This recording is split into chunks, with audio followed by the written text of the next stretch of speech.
So today, I'm going to be talking on a tragic thing that happened this morning. The legendary Super Smash Bros. Melee player, Hax Money, has tragically passed away. Hax in the Melee community passed away today. Hax Money passed away. There was a lot of dark things surrounding the lead up to this. Yeah, just RIP to Hax. This run is for Hax Money. Yeah, rest in peace, Hax Money. In all seriousness, that's very sad that he passed away. This video is about Hax, my friend who passed away. We were made aware of his hospitalization 24 hours prior to his passing, thanks to the efforts of his mom. Yet I only knew him for 3 months, and I feel like I've lost a good friend. He defended me, and I should have been braver for him. The way that Hax's ban and now his death are being treated is a fucking joke. For you guys to put somebody in this box, ruin their reputation, ruin their livelihood, and then this person who clearly needs this game, you drove him to kill himself. And you say, where are the bad guys? That we bully people to death. That was not I. It was not I that kept Hax from playing Super Smash Bros. Melee with his handicapped accessible device. It was not I that gaslit him and celebrated him being banned from the Melee tournaments. It was you, Leffen. It was you, Leffen. Welcome back, Hax. Welcome back. New York City is on the map. Whoa. New York City is on the map! Well, we did it, everyone. Leffen is finally safe. And we couldn't have done it without the hard-working volunteers that keep the Smash community running like a well-oiled Diddy party. Now, before you start furiously typing away in the comments section, yes, this video is monetized, and despite how much I love grifting, the money is instead going to someone who really needs it. Mewtwo King. Hold on, I could explain. I asked Hax's mom ahead of time where I could wire the money for this video because I figured the GoFundMe would be closed by the time I upload it, and she told me to just send it to him. So I guess that's what we're doing. If you do want to support Hax's mom, there is some nice memorial merch that she dropped. It looks actually pretty good. I copped a hat and shirt myself. And congratulations to Jason for robbing a hardworking African American. I'm just joking. /J. But seriously, Mewtwo King being the GOAT of Smash, it really meant a lot for him to stand up for Hax when a lot of people just wanted to remain quiet. So I will forever respect Jason for that. Thank you so much. Nobody else is speaking up, and it's like, if I don't, then his life is screwed. And I think this is wrong, so I want to speak up. I'm just doing it because I thought it was the right thing to do, and I want to help my friend, you know? Go show him some love and support, too. Now that we got the jokes and the shilling out of the way, let's talk about why you're all really here. Unfortunately, I'm making this video because Abdul Aziz Hax Money Al-Yami, a Melee legend and entrepreneur behind the box, passed away on March 25th, 2025 due to medical complications following his attempt from August where he jumped in front of a subway and had to get his leg amputated. And that's just your chest socket. I was worried. That's just your chest, Aziz. I was worried. Oh, you look good, Aziz. You don't even look like you have a prosthetic on. Oh my goodness, it works. I can't believe it. This kind of feels like a real leg. Now this is like very mildly painful. Do you think it'll get better? This series of events is fairly multifaceted, and I will be getting into the details later, but it stemmed primarily from his deteriorating mental health attributed to his prolonged and mishandled ban from competing in Melee, a community where he built his life, business, and identity for the past 2 decades. 20% of Hax's life was just playing Melee. 20%. Mind you, sleep makes the 30%. So between sleeping and Melee was half this man's life. And you know shitting on the toilet is about 10%. But personally, I believe a mixture of alcohol, depression, harassment, and isolation is ultimately what led us to where we are now. Most of you might remember the video I made 10 months ago titled The Victims of Leffen, which I made for the express purpose of helping Hax get unbanned by showing people his perspective on Leffen after he nuked his own credibility with his original 2.5-hour video essay titled Evidence.zip 2 that caused his initial ban from competition in 2021. There's a quote that goes, "The greater the crime perpetrated by the leadership, the less likely the people will ever believe their leader's capable of perpetrating such an event." That is unfortunately a Hitler quote, but it's one that's very applicable to the current situation. If you were able to look past the comparisons to Hitler, he actually made decent arguments that ended up being overshadowed by constant mentions of totalitarian dictatorships and Machiavellianism. However, that was 4 years ago. Over the past 4 years, Hax made consistent progress as far as condemning those original comparisons, apologized to Leffen and the community non-stop, and disavowed any harassment he potentially incited. I'm making this video to apologize to those who were harmed by the reckless release of a controversial video that I posted on June 4th of last year. Just an irresponsible outburst with no bad intentions, 10 hours of fully edited video content, collaborating with others, calling me Hitler and evil incarnate, doubling down over and over for months, and then literally never even apologizing to me for any of it. I've been scared to go to every single Smash event since. How's it going, Melee community? I'd like to sincerely apologize for the way in which I recently took a personal feud, overblew it, and basically turned it into the entire community's problem. So far, in fact, that I need to extend an apology to Leffen for some of the things that I said about him along the way, as they were uncalled for.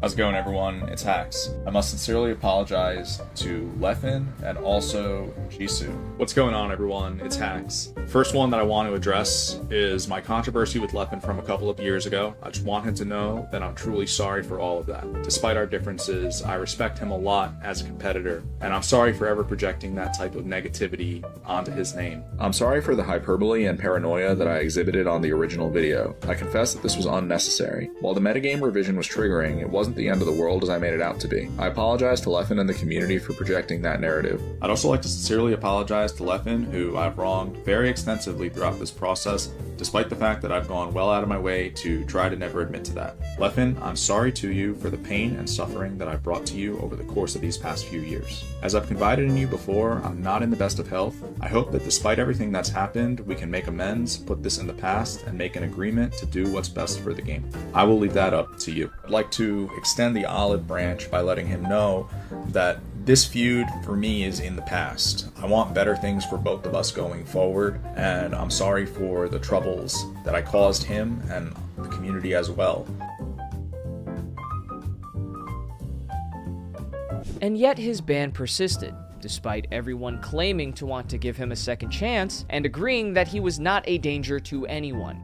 The most consistent argument cited for this was that he had an unhealthy relationship with Melee and they were banning him for his own mental health. Now, I'm not a licensed therapist, but just based on results, I'm gonna go out on a limb and say they did a pretty fucking terrible job. I already talked about this previously, so if you know about the ban situation, you can skip to this timestamp. But to save you new people who just learned about this from bouncing around a million videos, I'll reiterate exactly why the whole thing makes no sense before I jump into the new information. And let me tell you, you might not want to skip because there's going to be some new info in here. You're going to feel real stupid if you miss out on that. Who knows, you might miss something if you hit that timestamp. I'm warning you now. This video is going to serve as the complete chronicling of Hax's case and a critical look into the failings of the Smash community as a whole. Didn't realize I was flashbanging you guys. Also, just warning you guys ahead of time, I will be leaking shit, so make sure to raise your hand when I call your name. Hi! Good.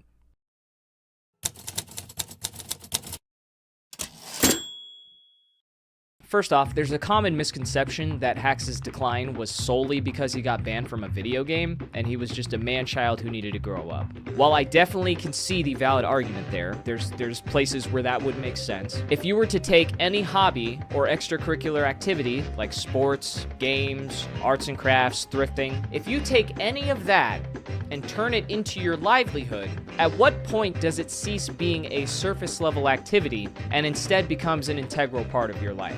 For instance, if you forcibly took basketball away from LeBron James, is he mentally ill for wanting to play again?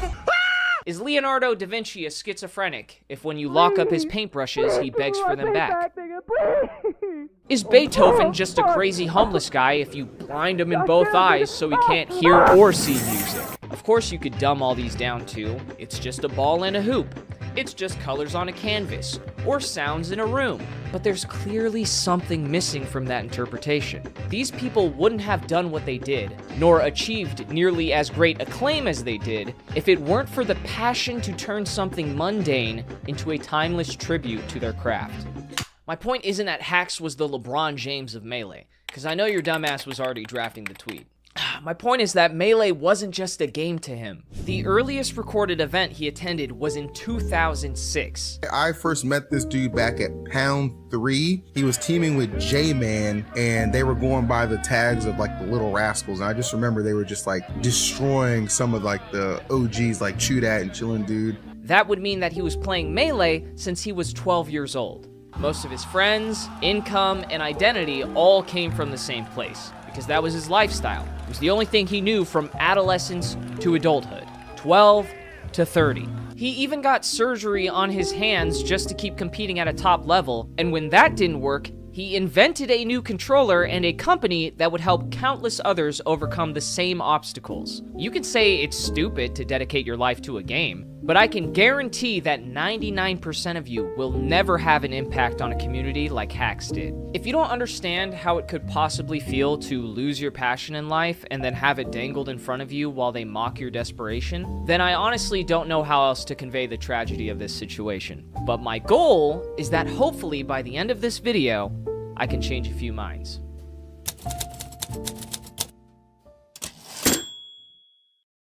Hax's initial ban for the extreme arguments against Leffen made in his June 2021 Evidence.zip 2 video lasted way longer than anyone agrees was necessary.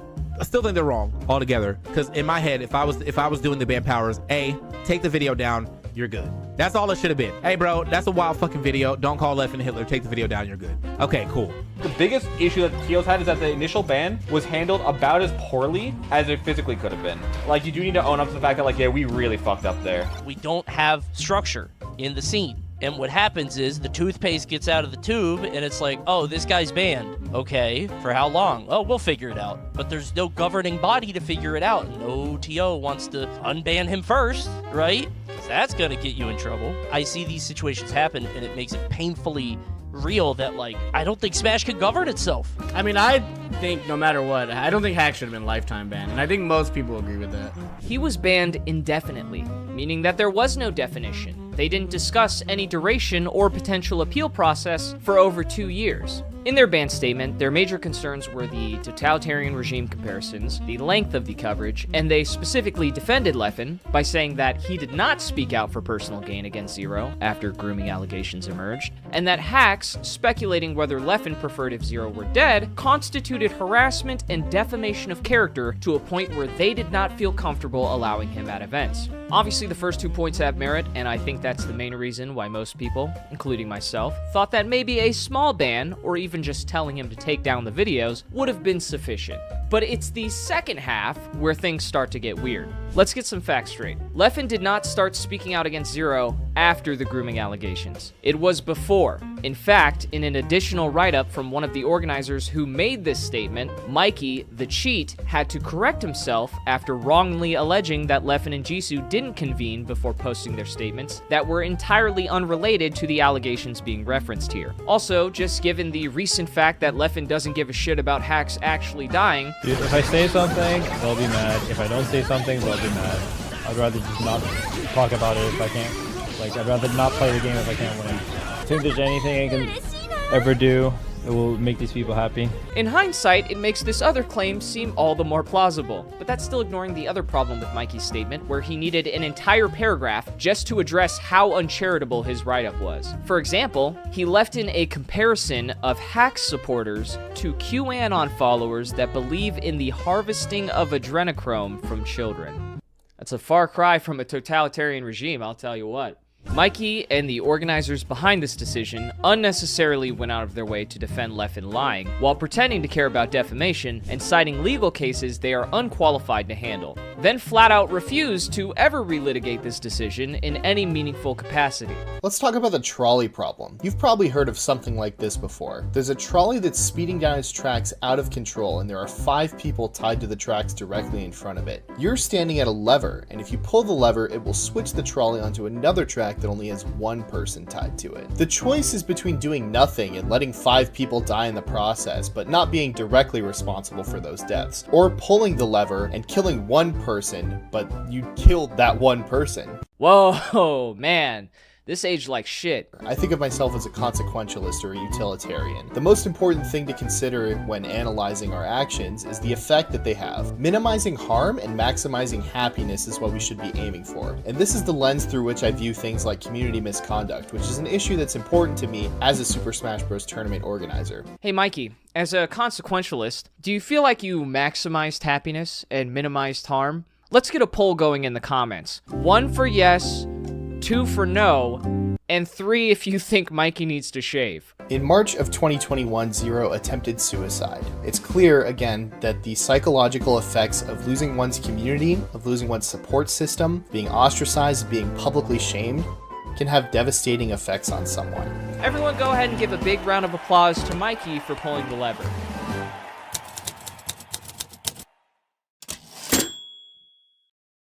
As we now know, Hax was indefinitely banned on June 24th, 2021. It wouldn't be until September 19th, 2022 that specifically NYC Melee, not the full group of organizers who banned him previously, decided that an indefinite ban was unfair, and they'd essentially give him the equivalent of parole starting on January 1st, 2023. A full 1 year and 6 months after his initial punishment. Additionally, he was given 4 rules that he had to follow, otherwise they would ban him for life. Number 1, the banned individual releases no further public statements about fellow community members, which can be considered in violation of COC Rules 2.2.1 and 2.3.3. That would be the rules outlining directed and malicious intimidation, harassment, or bullying, and repeated unwanted advances on another participant through online means. Number 2, the banned individual engages in no additional interviews or public discussions on the topic of their ban for their own social media channels or any others. Yes, it's exactly what it sounds like. That is a gag order for video game drama. Number 3, the banned individual does not seek to further appeal this ban with the NYC Melee tournament organizers. Well, they were unbanning him, so I don't see how this one makes any sense. And number 4, the banned individual does not ask to be reinstated as part of the NYC Melee tournament organizing group, even after the ban is lifted. If you're unaware why this one's important, NYC Melee's biggest event is known as The Nightclub, but it used to go by a very different name. Before Hax got banned, it was promptly titled Hax's Nightclub. The second he got blacklisted, they scrubbed his name off his own event, and when they unbanned him, he wasn't even allowed to ask to be reinstated. Whoever said second chances don't exist? What was the name of the event before that? Hax Nightclub? Oh. Damn, I didn't know that's what it was called. Yeah, that's fucked up, bro. That's fucked up. But of course, after he passed away, they made a touching gesture by closing their doors for the week, which made up for everything.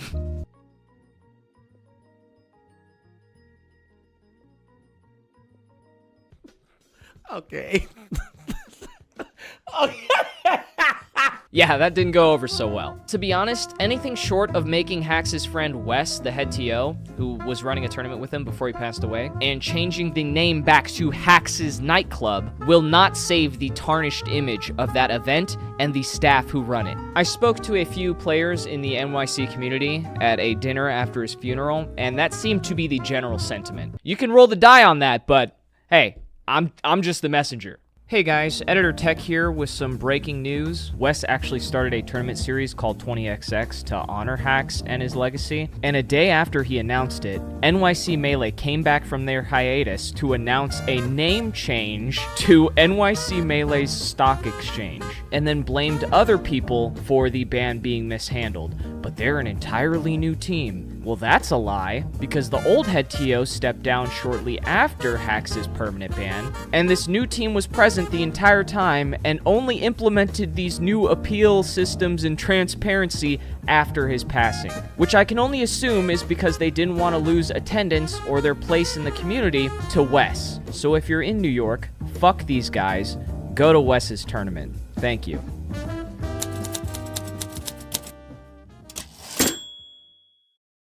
Normally, when you're on parole, in real life, it actually ends at some point, and you're just allowed to live your life when it's over. You would probably think that if your crime was making a couple unhinged YouTube videos, that possibly, after participating in 34 events over the course of a year with no incidents, keeping the parole active at that point, for a video game community, seems a little overkill. A full year and 20 days after his conditional unban, the full list of organizers had still not officially done anything about his ban situation, and he was unable to attend major events like Genesis that year. On Twitter, I had no intention of sabotaging his weekend. I just wanted to let people know how much I miss being able to attend events like Big House and Genesis. One of the largest video game tournaments on the West Coast is taking place in San Jose. The largest Super Smash Bros. Tournament in the world. Welcome to Genesis X. It was the best feeling to like listen to the crowd, hear them, hear the cheers, the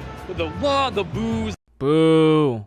Boo, nigga, get off the screen. Boo. And after 2 years, 11 months, and 28 days, Hax's ban was still officially indefinite. Keep in mind that he was not in fact actually unbanned ever. Most of the events he attended were online ones hosted by Hungrybox and his local event, The Nightclub, with a small handful of bigger events like Level Up Expo, DreamHack, Smash Factor, Creed, and Tipped Off 14. This is where the gaslighting starts to kick in, so pay close attention. Because Hax was still limited in the scope of what he could participate in after over a year of good behavior, he began to think that the problem wasn't whether he was a threat, but rather that people still saw his initial criticisms as malicious and baseless, and viewed him as an antagonist. And in order to fix this, he'd have to set the record straight. I'm making this video because at this point I've determined that certain things will never be resolved unless I provide a proper explanation for my actions from a few years ago. At the bottom of Armada's post, it mentioned that there were testimonies written during this time period which contained sensitive information. I was actually the one who submitted these testimonies to tournament organizers 12 days later on February 21st, 2013. These testimonies are collectively known as evidence.zip. That resulted in Leffen's infamous ban in 2013. That he still doesn't think he deserved. People know about the evidence.zip, and although I do not think that was deserved, like being banned for it. However, even without a single reference to dictators or Machiavellianism, and despite an apology to Leffen and the community in that video, I'm pleading for some empathy from community leaders and tournament organizers given how extreme these circumstances were. I was having a difficult time accepting these circumstances back when they were ongoing, and should have refrained from responding to them so hastily. I'm sorry for the hyperbole and paranoia that I exhibited on the original video. I confess that this was unnecessary. I apologize to Leffen and the community for projecting that narrative. This still technically broke Article 2 of his parole. So 2 days later, NYC Melee announced a permanent ban, and the group who hadn't decided a length for his ban in 3 years miraculously reunited. And after only 11 days, announced a global permanent ban from ever competing in Melee again. So I guess they can come to a decision after all. To be honest, I feel like what gives me strength is the idea that I think Melee is fucking dope, and I think anybody who thinks that it's dope should be able to play it without a problem. And so if anybody's creating a problem for somebody who wants to play Melee, then I feel like they've got a problem with me. So that's what lets me feel strong and saying like, yeah, I'm a cuck. I'm simping for anybody who wants to play Melee. I want to understand how you stop us from playing a video game in America. In a toxic relationship, they gaslight you, bro. They do all sorts of things that make you question your own sanity. Don't listen to them. We need to stop listening to them. I'm heartbroken to hear about Hax's passing. He was loved by many, and I'll never forget the time we spent together. Double Falcon with Hax may have been the most fun I ever had playing the game. It really hurts to feel like I couldn't do anything to help such a dear friend. R.I.P. Well, I wouldn't say you couldn't do anything. I mean, you could have started by saying literally anything about his situation at any point in time. If you really want to know how to stop people from playing a video game in America, you should ask your friends. Because at this point, they've stopped more people from playing Melee than Nintendo.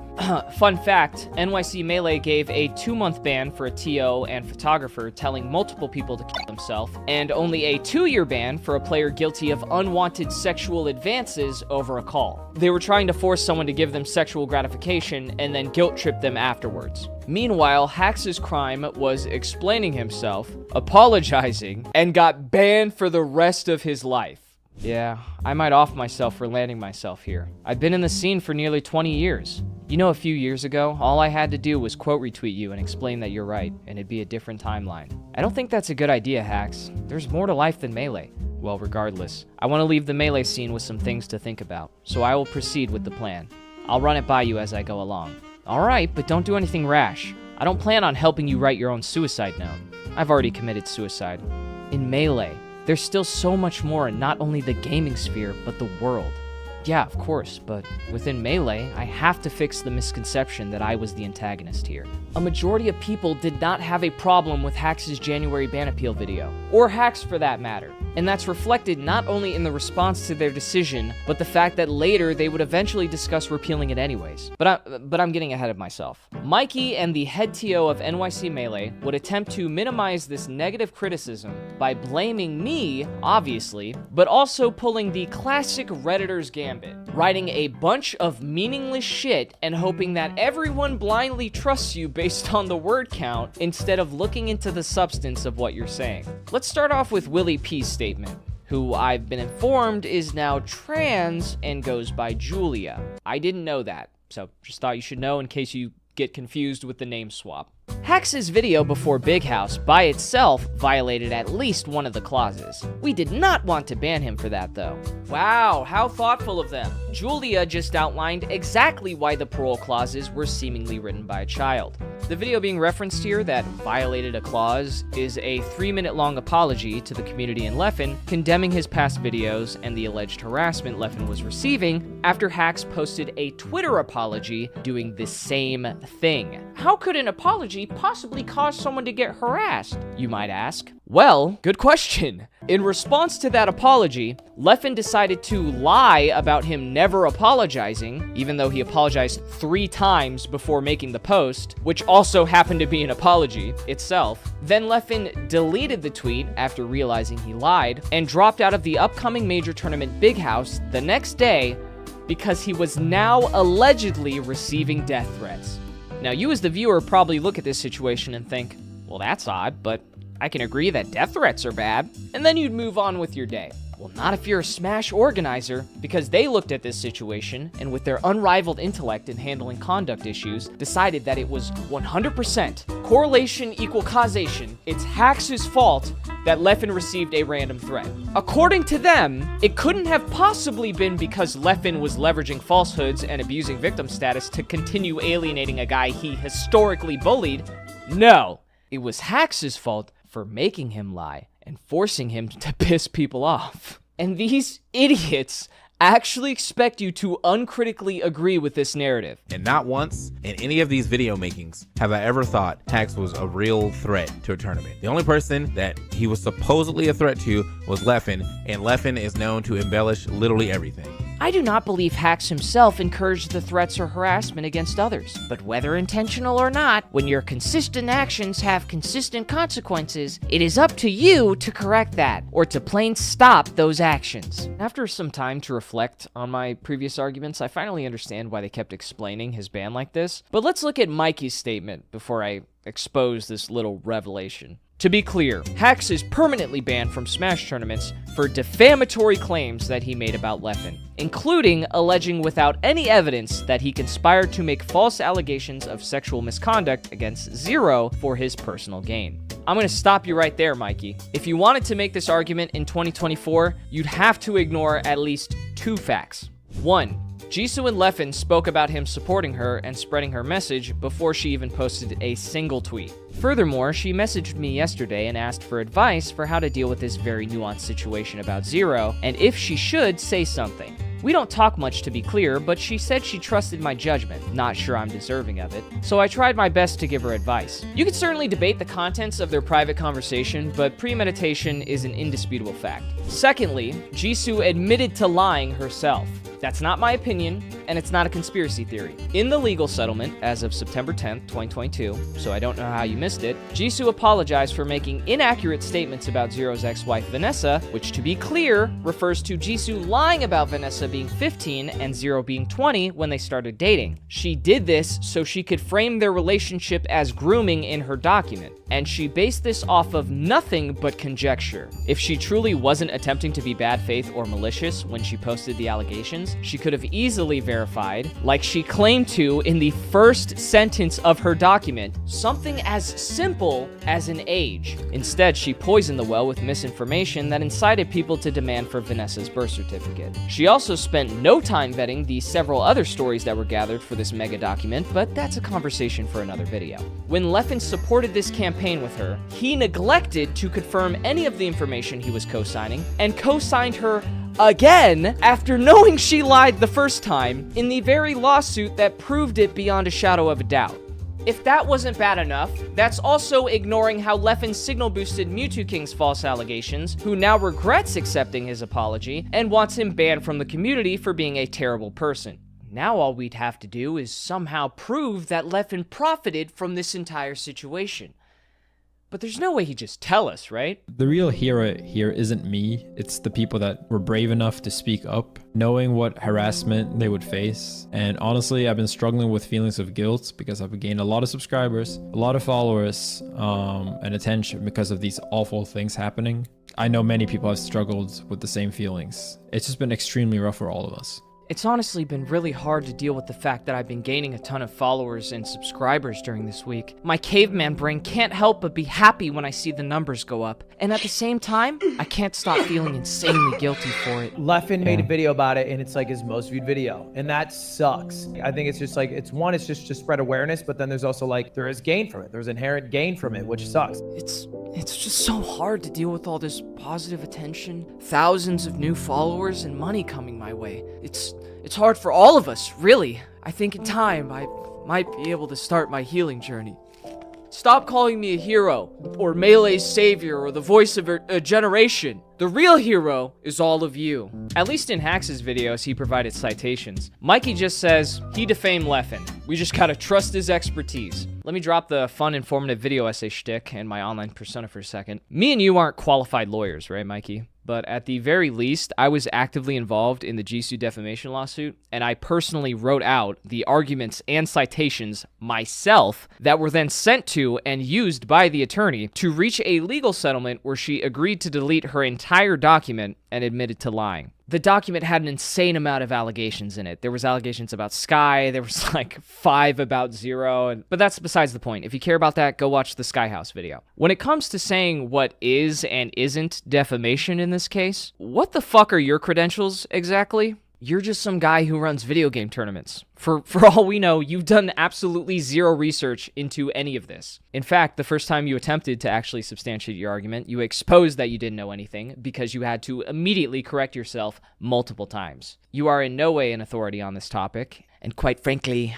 I think most of this goes right over your head. And unfortunately, the people with the largest platforms in the community tend either to be silent or outright wrong on these issues. You know, when Technicals is the leading voice on the subject, just fucking yikes, man. And quite frankly, funny orange man funny. The revelation that all of this brought me to is that somewhere along the timeline, Hax's ban stopped being about the insane comparisons and the length of his Leffen coverage, and instead turned into a flat-out ban against criticizing Leffen. I think Leffen did bad shit years before the ban, but he corrected his behavior. He's still a piece of shit. Correct, but not in a misconduct way. I challenge you guys to go watch the January 2024 ban appeal video that they cite as being worthy of a permanent ban, and tell me that those are the exact same unhinged arguments he made in 2021. It's not even close. It was a very reasonable explanation of not only his motives, but goes as far as to explicitly apologize for his past coverage, and again to Leffen himself. How the fuck could this possibly be in violation of a harassment clause? They unironically made valid criticism of Leffen against the rules while simultaneously acknowledging that he's a piece of shit. See, because I know Leffen in real life. I know he's a piece of shit, but I don't know. I still know him as a person. Because he's such an effective crybully that even when he's lying and downplays his own abuse, he can still somehow make you the bad guy for calling it out. This is the most clear-cut example of narcissistic abuse and Darvo I think I've ever seen. The cherry on top is that after stringing Hax along for years, Mikey blocked and ghosted him, and when people reminded him recently in posts from his tournament series, he had them outright delete the posts. he just deleted him, just fucking nuked him. And Julia tried to paint him as a stalker for waiting patiently outside of the event he created to see if he could discuss things in person after being blocked. Yeah, they were saying that he was continuously hitting them up and harassing them. I don't know about harassing. I don't know the extent of the messages, But I think if you're continuously hitting somebody up because they're not answering you, and this is like for your ability to be able to play the game with the other people that you want to play with, and yeah, I mean, like, I don't really see why you wouldn't keep hitting them up. After that, it just felt like they were trying to make a point. Like, all right, bro, if you keep hitting us up, we're gonna keep going and keep going and keep going and keep going. Oh, it gets worse. It gets worse. They also publicized legal documents that, according to Julia, they had access to months in advance, which contained Hax's full name and address. It's literally on the first page. This would be impossible to miss if you actually read it at any point. Leffen liked it, Mikey defended it by perpetuating the lie that it wasn't his actual address, Julia spread it, of course, Chroma from Melee Stats posted excerpts out of context, and Jackzilla said it was public for months, which is also a lie because if you actually looked it up, you can't find the deposition files on any public case records. Otherwise, it would have likely had redactions for this exact reason. You can really tell who does and doesn't have experience looking up legal cases. The files originated from an internal dispute with his company's manufacturing, but if you want to know all the financial details, you can watch this segment from my Victims of Leffen video. But if you want a quick summary, it's basically like a financial ruination plot where all these people undercut his product and steal his IP, but go watch it for the details. The whole thing where they openly spread his docs is like a massive cover-up job, even to this day, because none of them have taken accountability, and no one has been punished for it. So I guess that's just another installment in the "it's okay when we do it" community.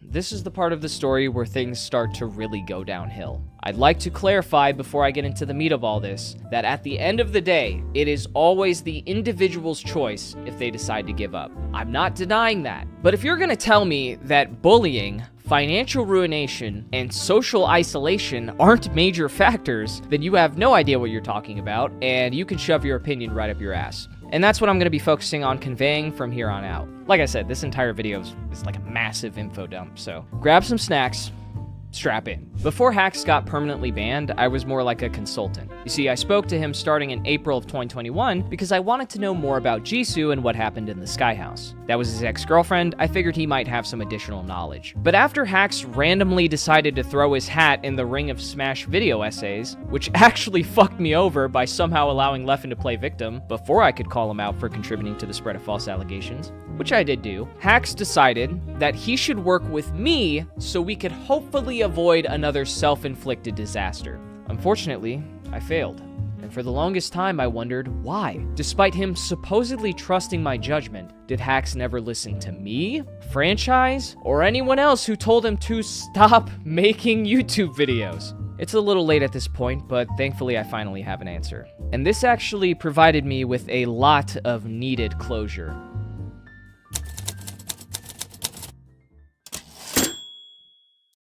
There existed a Facebook group of Hax's close friends where he would try to get them to appeal to local organizers in New York and discuss potential strategies to get him unbanned. Of course, some of his friends had good intentions, and I'm not at all saying that anyone involved in these groups is a bad person or was giving bad advice. Some of them genuinely cared and just wanted to help. But there is a few special people that make my fucking blood boil. One of these guys I'm referring to was actually at the funeral and gave a speech. My name's Rael, my tag is Itemhog, and I'm here to speak about some of the amazing contributions that Hax made to New York City Melee. There he is, Rael, aka Itemhog. At first, I debated stopping him when I saw him approach the podium, but I still hadn't fully confirmed the information I'm about to show you, so at the moment I just let it slide. However, after this, I found out that he used to be on the mod team for Hax's Discord server until he started fucking with him, telling him to keep making videos, and made fun of his amputated leg and mental struggles after the attempt in August. As some additional context, it does seem that Rael and these other guys initially were advising Hax against uploading the videos, which I can understand. But these guys in particular took Hax's stubbornness and the fact that he kept relapsing on his ban situation and decided that instead of stepping away and giving him the space to kind of work through the problems that he was having, that they were going to start fucking with him and actively troll him as a group.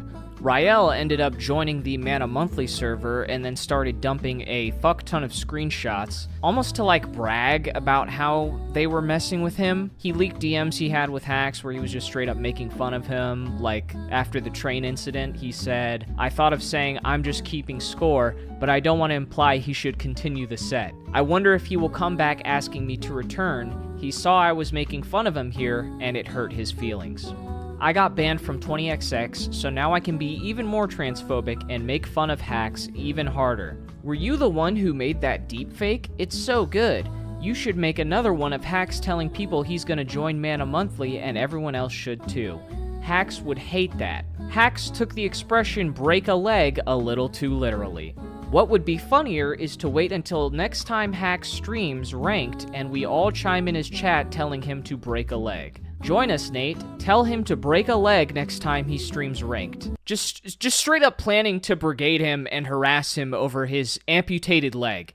They also thought it would be insanely funny to pretend like they were spies for Leffen that were trying to actively sabotage Hax. We just kept blatantly sarcastically telling Hax that Rael and Orez were Leffen double agents sent to sabotage him. Okay, now here's where it starts to get good. Orez sending Hax an emote of a duck with burnt cheeks, and Hax immediately starts to get suspicious he is an undercover cop.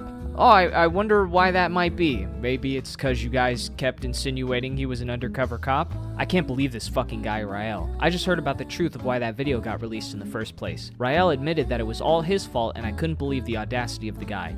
Unreal. Unrael. It's his fault for everything. He's the reason for Melee, you, your ED, the video, the future of Melee, your virginity, Leffen, Box, etc. If you can't tell, they're just fucking with him. Like, a lot of these messages, they're, like he said, sarcastically just fucking with him to see if he'll notice that he's being trolled. Here's Hax telling them that he was going to kill himself, but of course that didn't stop the trolling. Do you know Orez? I just found out he's getting paid by Leffen. When Hax tried to reach out to Rael to clear it up, he kind of went along with it, saying, well, I can't definitely say he isn't an undercover cop. I don't know the guy. Then he leaked the full conversation between Orez and Hax regarding the spy allegations. I logged every message and sent to TOs. Rest in piss, little bro. What? Why? It was planned. Why? Why? I'm in a fine spot IRL. I have to move away from Melee, obviously, but why? Why did you spy on me? I trusted you with my life. Rael did it too. Not to the extent you did. What? Who are you, dude? What the fuck? Like, actually, he's a Fed, ban him too. Just tell me who you are. Why did you do this? We were close. I was paid to do it. By who? Leffen. What the fuck? Are you serious? Yeah. How much? 10,000 USD. Monthly? No, one time. And Rael too? Yeah. How did he approach you? Did he just straight up say 10k to spy on Hax? He friended me on Discord. I hate controllers or something. That was his username. He really did this? Why are you surprised? I guess I'm not. Why would you do this, dude? This is so immoral. You and I were friends. I was paid to do it. Money is yummy. Orez, you're being serious right now, man? You really did this? I don't know what you want from me. I'm just asking if you really did this. Yes, times 10. Orez, be honest with me. Is this real or are you trolling? Cause this shit is no joke, bro. It's real. I have to go and get a real job. I know that. Show me the proof right now. Why? Because I need to know if this is for real. This is really fucked up. He PayPal'd me on a burner. Why would it matter? Doesn't even say his real name. Bro, you're being serious right now? I'm not snitching for 10k. You have to pay me. Here's Rael pointing out that Hax was having a mental breakdown, so his mom took over his Discord to reply to Orez saying, dude, whatever, if you aren't sorry, then so be it, you're an asshole. And his mom says, shut up, Orez. Hax was hospitalized for 2 weeks. Get over yourself and your stupid hitman stories. That was such a sick prank, guys. That was so fucking funny, so epic how he had a mental breakdown. He actually thought Leffen sent me 10k. I didn't even know what to say when he asked for proof. I just said it was on a burner. No proof needed. He'll believe it. Schizoid attack. Mummy, please help. Wow, great fucking friends here. Oh, Chops and Joey and IOUK also told Hax that Leffen paid for my honeymoon and wedding. Rael sure is buying a lot of nice stuff lately. Rael went to Paris for his honeymoon on an Uber driver's salary. Then Rael was paid by Leffen. Haha, so funny, am I right, IOUK, who was also at the funeral? I talked to you, by the way. Yeah, I found you. You posted a picture of yourself in the server, and now I know it was you. You're the legendary Hax troll who changed his name from Rael's bitch to Amputee while you were talking to him. Really sick, them bragging about making him have mental episodes and questioning who his real friends are and if he's being spied on constantly. Telling him to make another video. Damn, I guess maybe another video can't hurt then. Yo, this is Willie P, right? I'm about to hit him up on your behalf. Yeah, please tell him Hax is in an extremely dire situation and needs amnesty on his ban, as Melee is the community he's been a part of for the past 20 years. He skipped college to do this and everything. His entire life was devoted to it.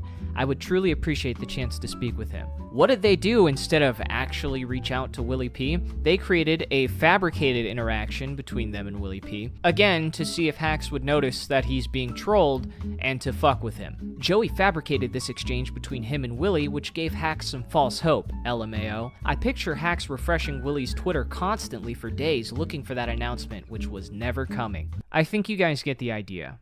It's just a bunch of terrible shit exactly like this. I can't even begin to explain how evil you have to be to actively fuck over negotiations to get his life back, make fun of his disability and depression, and then show up at his funeral and in front of his own mother act like you gave a single fuck about him. I know this is you because I confirmed it with Manalord and I joined the server and found the rest of what you were saying myself.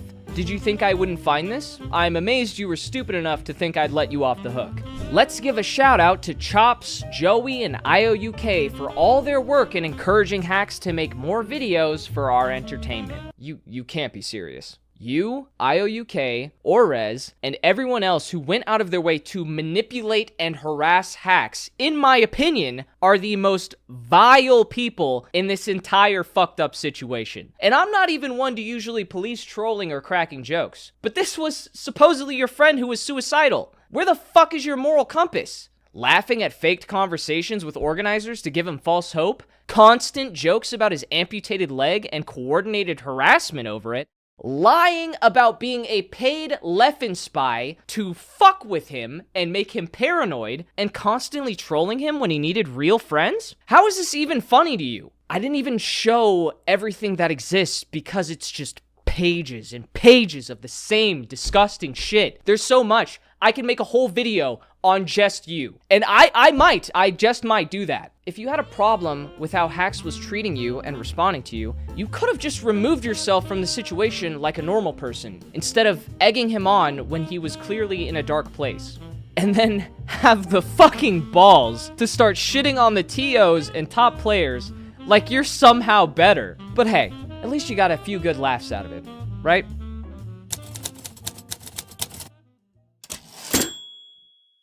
Before I decided to officially pull the trigger and get involved, I gave the Melee community a chance to listen to Simple Flips, your run-of-the-mill, unproblematic Nintendo enthusiast with a sizable audience. That was your nice guy. That was your diplomacy you've been constantly begging me for. I watched as he reached out to the organizers in a video without a shred of ill will, and they ignored and mocked him for not being a Melee player, and then deleted his video from the Melee subreddit for being, quote, not high effort, original, and unrelated to competitive play. But we'll get back to Duffy and the Reddit later, trust me. If you are actually upset that this is not a Leffen documentary, I do not care. Franchise's video recently got age restricted, and it was already an amazing video, so go watch that. You all were given plenty of options. You were given time. You were given more leeway than most, and yet I still find this community unprepared for the arrival of Nintendo. So I'd like to remind you all, before you go running to complain on Twitter, that you asked for this.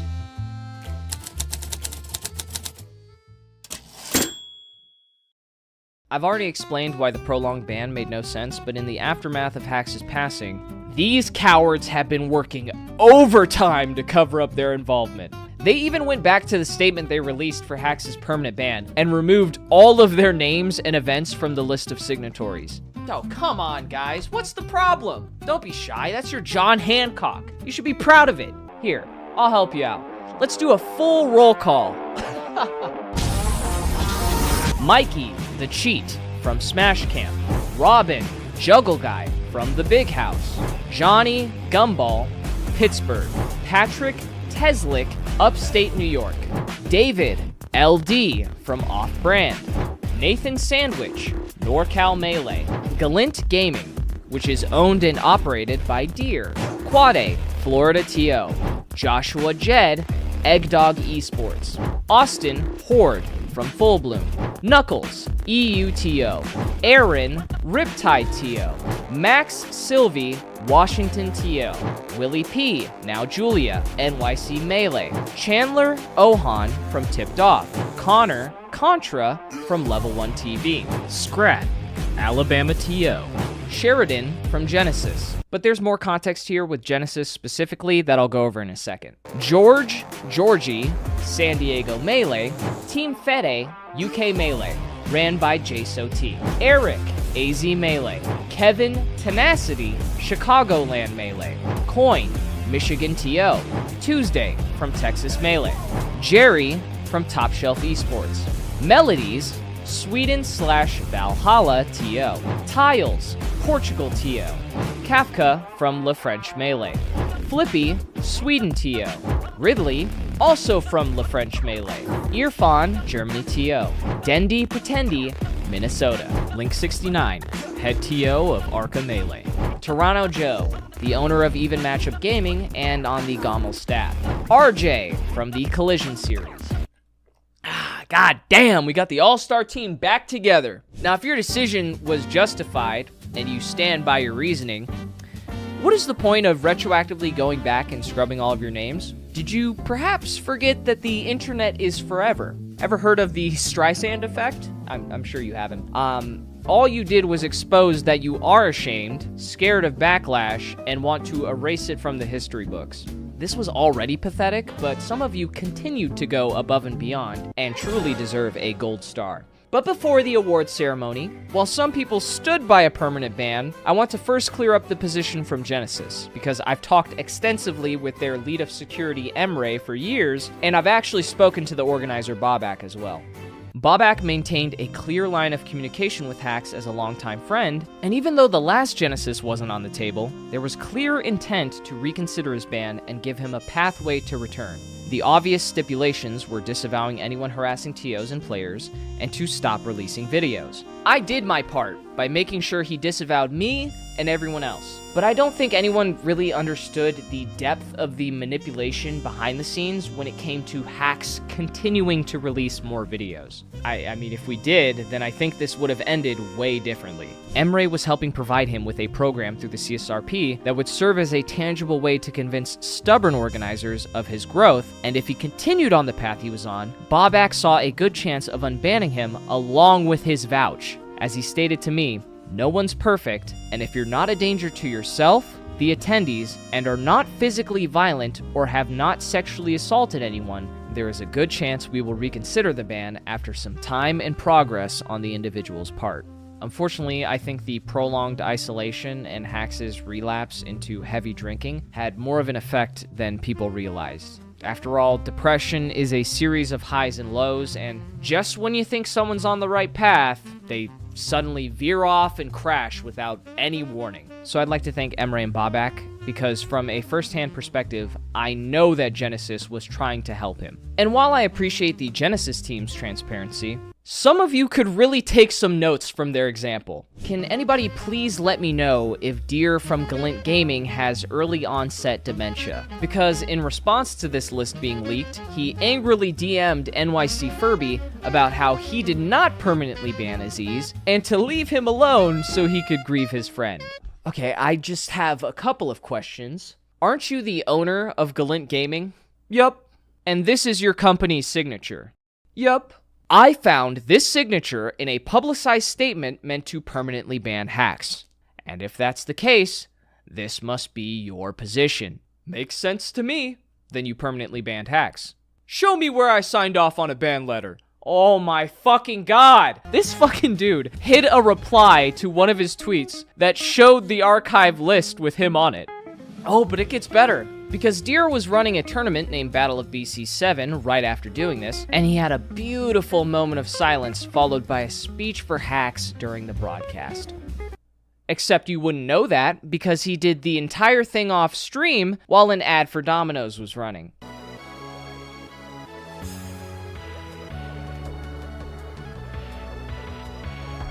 This moment of silence was brought to you by Domino's new Parmesan Stuffed Crust Pizza. Use code BOBC30 to get 30% off and save some Hax fucking money.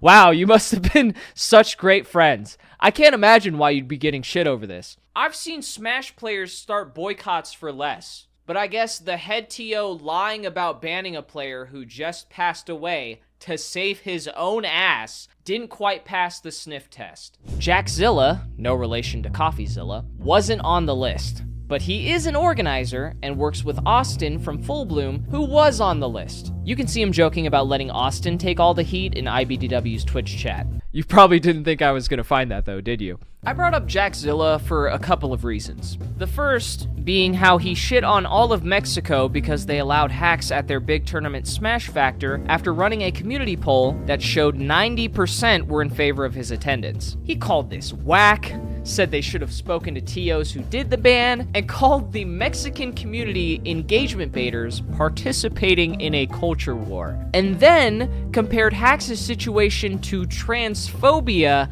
and soliciting a minor. Not at all a ridiculous overreaction. Of course, this all starts to make a ton of sense once you realize that Jackzilla is a Redditor. The other problem I had is that it seemed like not only him, but the entire Melee Stats team refused to cover the event at all through their blogs or social media as a form of protest for the decision. Danny, who writes the updates on where to look to find Melee, said, "I'm not mentioning any events that have Hax." Notably, he also said this right after Hax got permabanned. "I do sort of feel bad for NYC people, because I imagine their IRL weekly experience with Hax is totally fine, and then online Hax is a blatant dumb fuck and betraying the faith they put in him." So I'm guessing there's no bias here. Well said, my goat. Look at this fucking dick rider. You really listed Wes as a large community figure. If the ban was mishandled, I think it was in large part because NYC Melee TOs struggled to reconcile the nature of Hax's offense with the fact that they were literally Hax's friends and didn't want to ban him, but kind of had to. They are just human beings who were presented a very tough situation, and literally no one would have handled it correctly. Fuck do you mean no one would have handled it correctly? All you had to do was tell Leffen to stop being a pussy, unban Hax, and you would have had this situation handled by lunch. Which do you guys think sounds cooler? Settle it in Smash, or settle it in endless deliberation in a kangaroo court? Nah, we might have to workshop that last one. It doesn't quite roll off the tongue.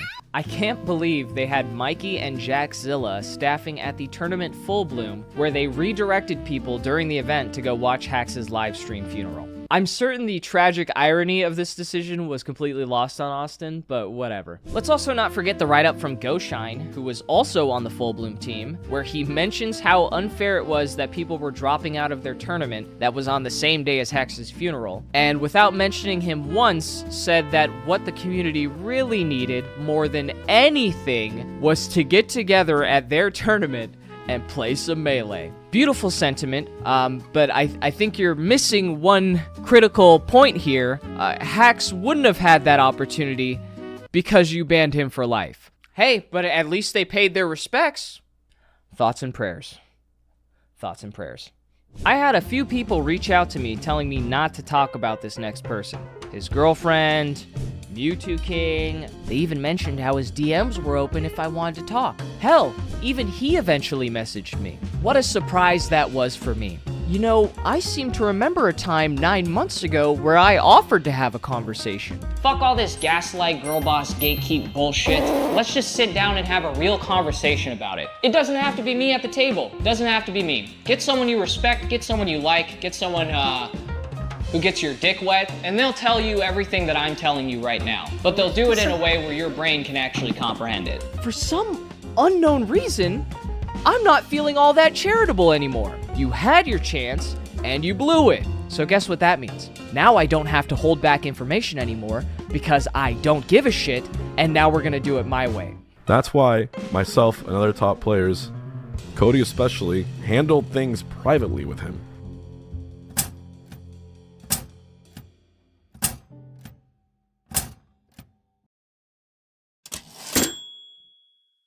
If I'm honest, the only thing I'm really contemplating, like obviously I'm trying to grieve loss of someone, but the only thing I'm really contemplating and worried about is how I want to deal with the eventual technicals video, whatever coming out.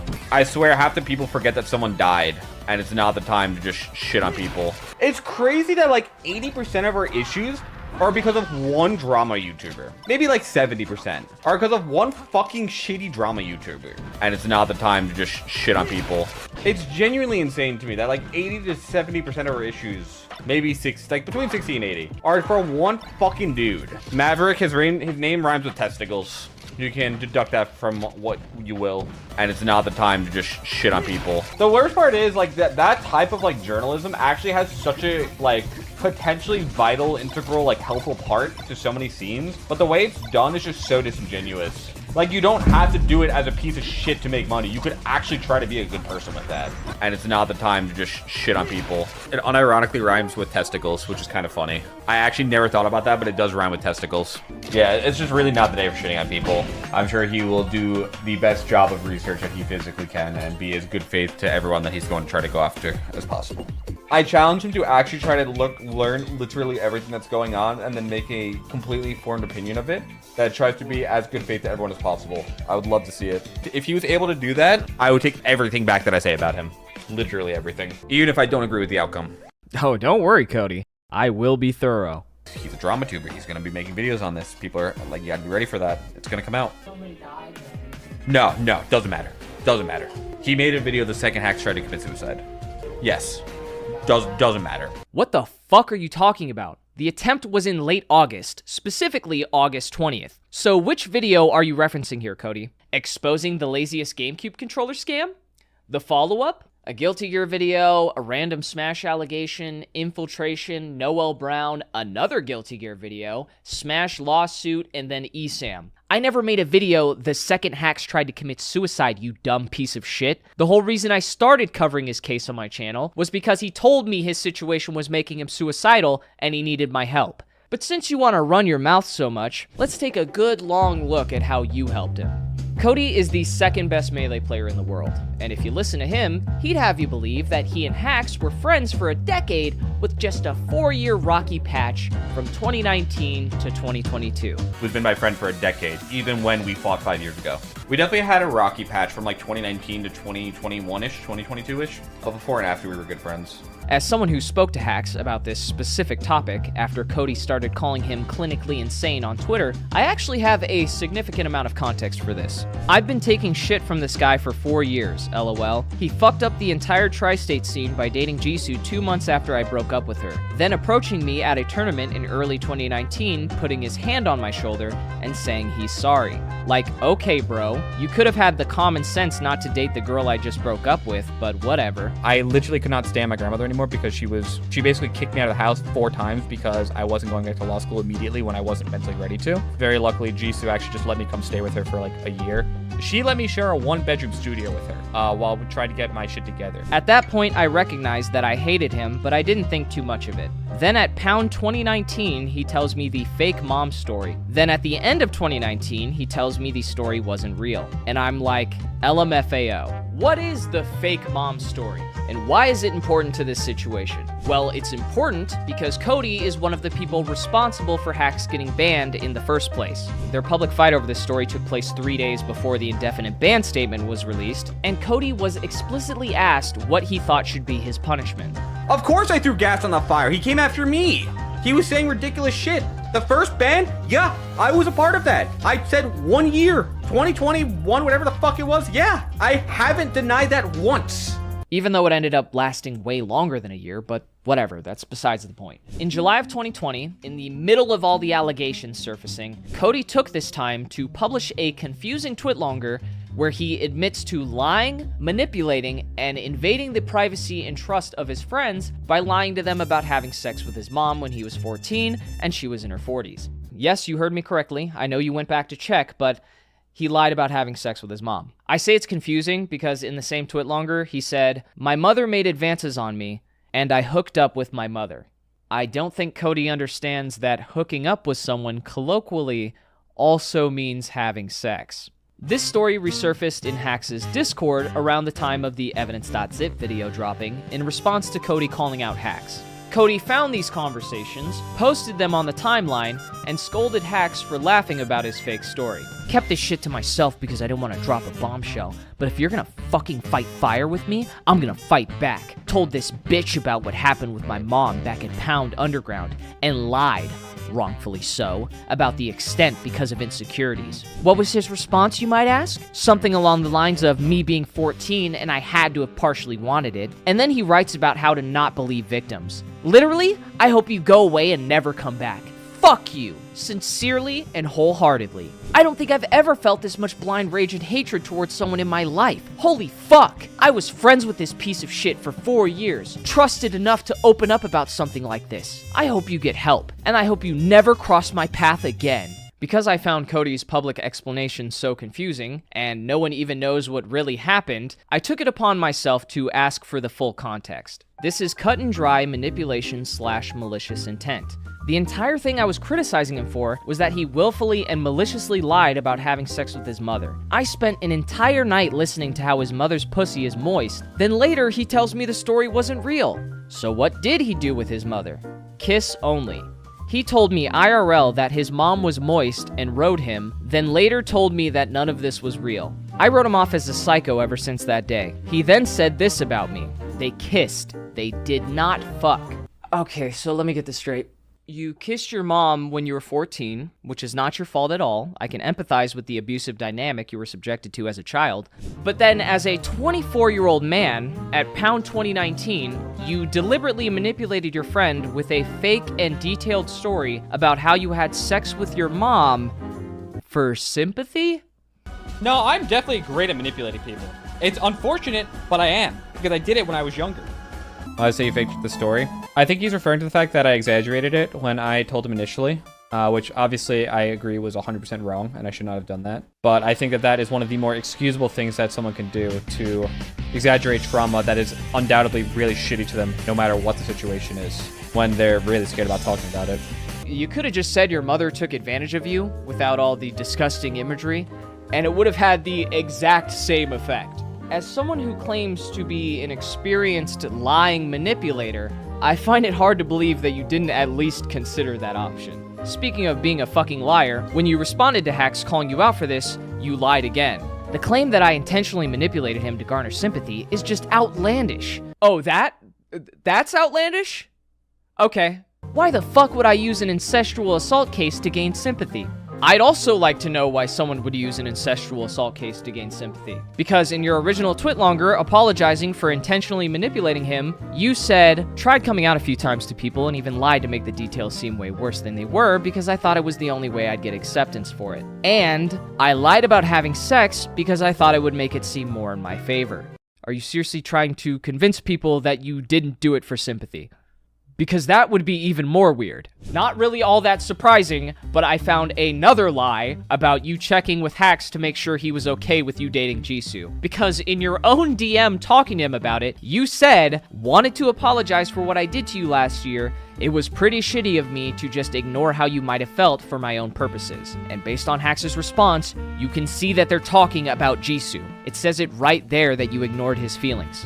Not really that important to point out, but I just wanted to illustrate, first off, how easy it is to find him lying. But also, just because you admit that you're a liar doesn't mean you stopped lying. I still can't believe you got Tom Brady'd and then spent a whole night lying about how moist your mom was and what positions you had her in. It almost reads as if you were crossing the line of trauma into fantasy. I've never heard anyone fucking do this shit in my life. If you were really sorry, why are you going around policing their reaction and response to you lying to them and invading their trust? That's a fucking weird thing to do. You're a fucking weirdo. And because you couldn't seem to keep my name out of your mouth, now everyone knows that the second best Melee player in the entire world is Chris Chan's disciple. No, I like went after someone. I was like, dude, you know that I offered him 20 grand? Do you know that I'm going to probably need someone to back up, one, the fact that I offered him like 20 grand. I'll show you the direct receipt for that. I know we talked about it. If I publicly said 9 months ago that Hax didn't let me pay for his bills for the rest of the fucking year, don't want to feel like he owes you 40K. He didn't. Here's my rule when it comes to giving people money. If I talk about what I'm doing, I say I offered him $20,000. All of a sudden, he's asking for money the next day. You have to question him. Like, dude, didn't Cody give you 20K? Oh, you didn't take it? Why didn't you take it? You know what I told him? I will take care of it if you shut up for 3 months and just go to therapy, do your stuff. I know you're working on yourself. And he still didn't do it. Even after I said, here's money, here's all the stuff you need. I offered the dude $20,000 to pay his bills while he was broke. I just don't talk about it. Why would I talk about it? I don't do things to talk about it for like fucking karma points. I do things because I think it's the right thing to do. I offered the guy 20 grand to pay his bills, talked with like 5 TOs to get him unbanned. I don't know what else you wanted me to do. I just don't talk about it. I'm sorry. Or over last summer when he was going through the worst part, I offered him $20,000 to pay his bills so he can get therapy while we try to figure out how he gets unbanned. With receipts, by the way. You know, when I was offering him that money to just pay his bills and be quiet so that he can get help and kind of get his life together. Because I was like, dude, if I tell people I basically gave him like 20 grand and he said no because he wanted to come back to Melee and not go to therapy. Didn't you offer money? I did. 20 grand for 4 months so that he could pay his bills. I was going to not do our lawn for the dogs. Also, keep in mind, Liam, I offered him 4 months of bills paid while I was on Nouns to just go to therapy. I've been working with Hax for the last 2 years pretty much non-stop to get him back to tournaments, outside of when my life got in the way, and offering financial assistance before I got dropped. I don't speak about it publicly because I firmly believe if you do things for people to speak about them publicly, you're doing it for the wrong reason. Did you know I offered him 20K last year when I had money to get him through the year and what I hoped was the end of his ban? If I told you he rejected 20K because he didn't want to take 4 months off to help himself, you think people would react positively to that? How would you respond if I told you that in July I said, hi, Hax, end of year, you're good. I'll pay for you for the rest of the year, even though you fucked up and made another video. And he said no. Hey, did you guys know that Cody offered him $20,000? He only mentioned it 19 times.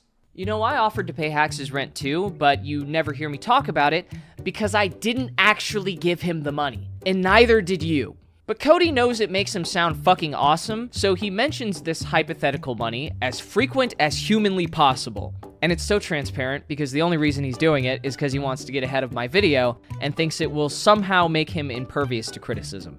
The only thing I'm really contemplating and worried about is how I want to deal with the eventual technicals video, whatever, coming out. Well, let's see if that paid off. Being the second best player in the world has its advantages. Cody has a lot of influence when it comes to the culture of Melee and important decisions behind the scenes. So when he started talking to organizers on Hax's behalf in late December of 2023, it was a big deal.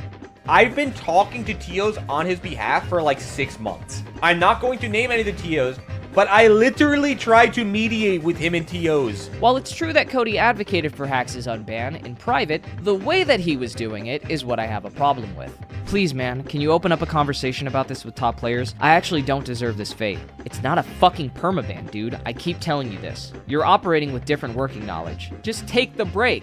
Trust me, the only reason it's stated as a permaban is to heighten the sentence from indefinite, which the only way to go up is perma. It's optics. You're not actually permabanned. You're banned until you take the fucking break. Cody, please help me, bro. I need this to be overturned immediately. Cody leaked this DM during one of his streams responding to detractors, and the implications of this are far bigger than I think he realized. He essentially exposed that, according to his conversations, organizers lied about permanently banning Hax to coerce him to go to therapy, and if he did, they would unban him. And the 20K that Cody was offering was for that explicit purpose. First off, this can't be true, because people like Mikey made it very clear the ban was permanent, and there's no guarantee that wasn't the case from other TOs, except for maybe Genesis. Secondly, none of you are qualified to be making this decision.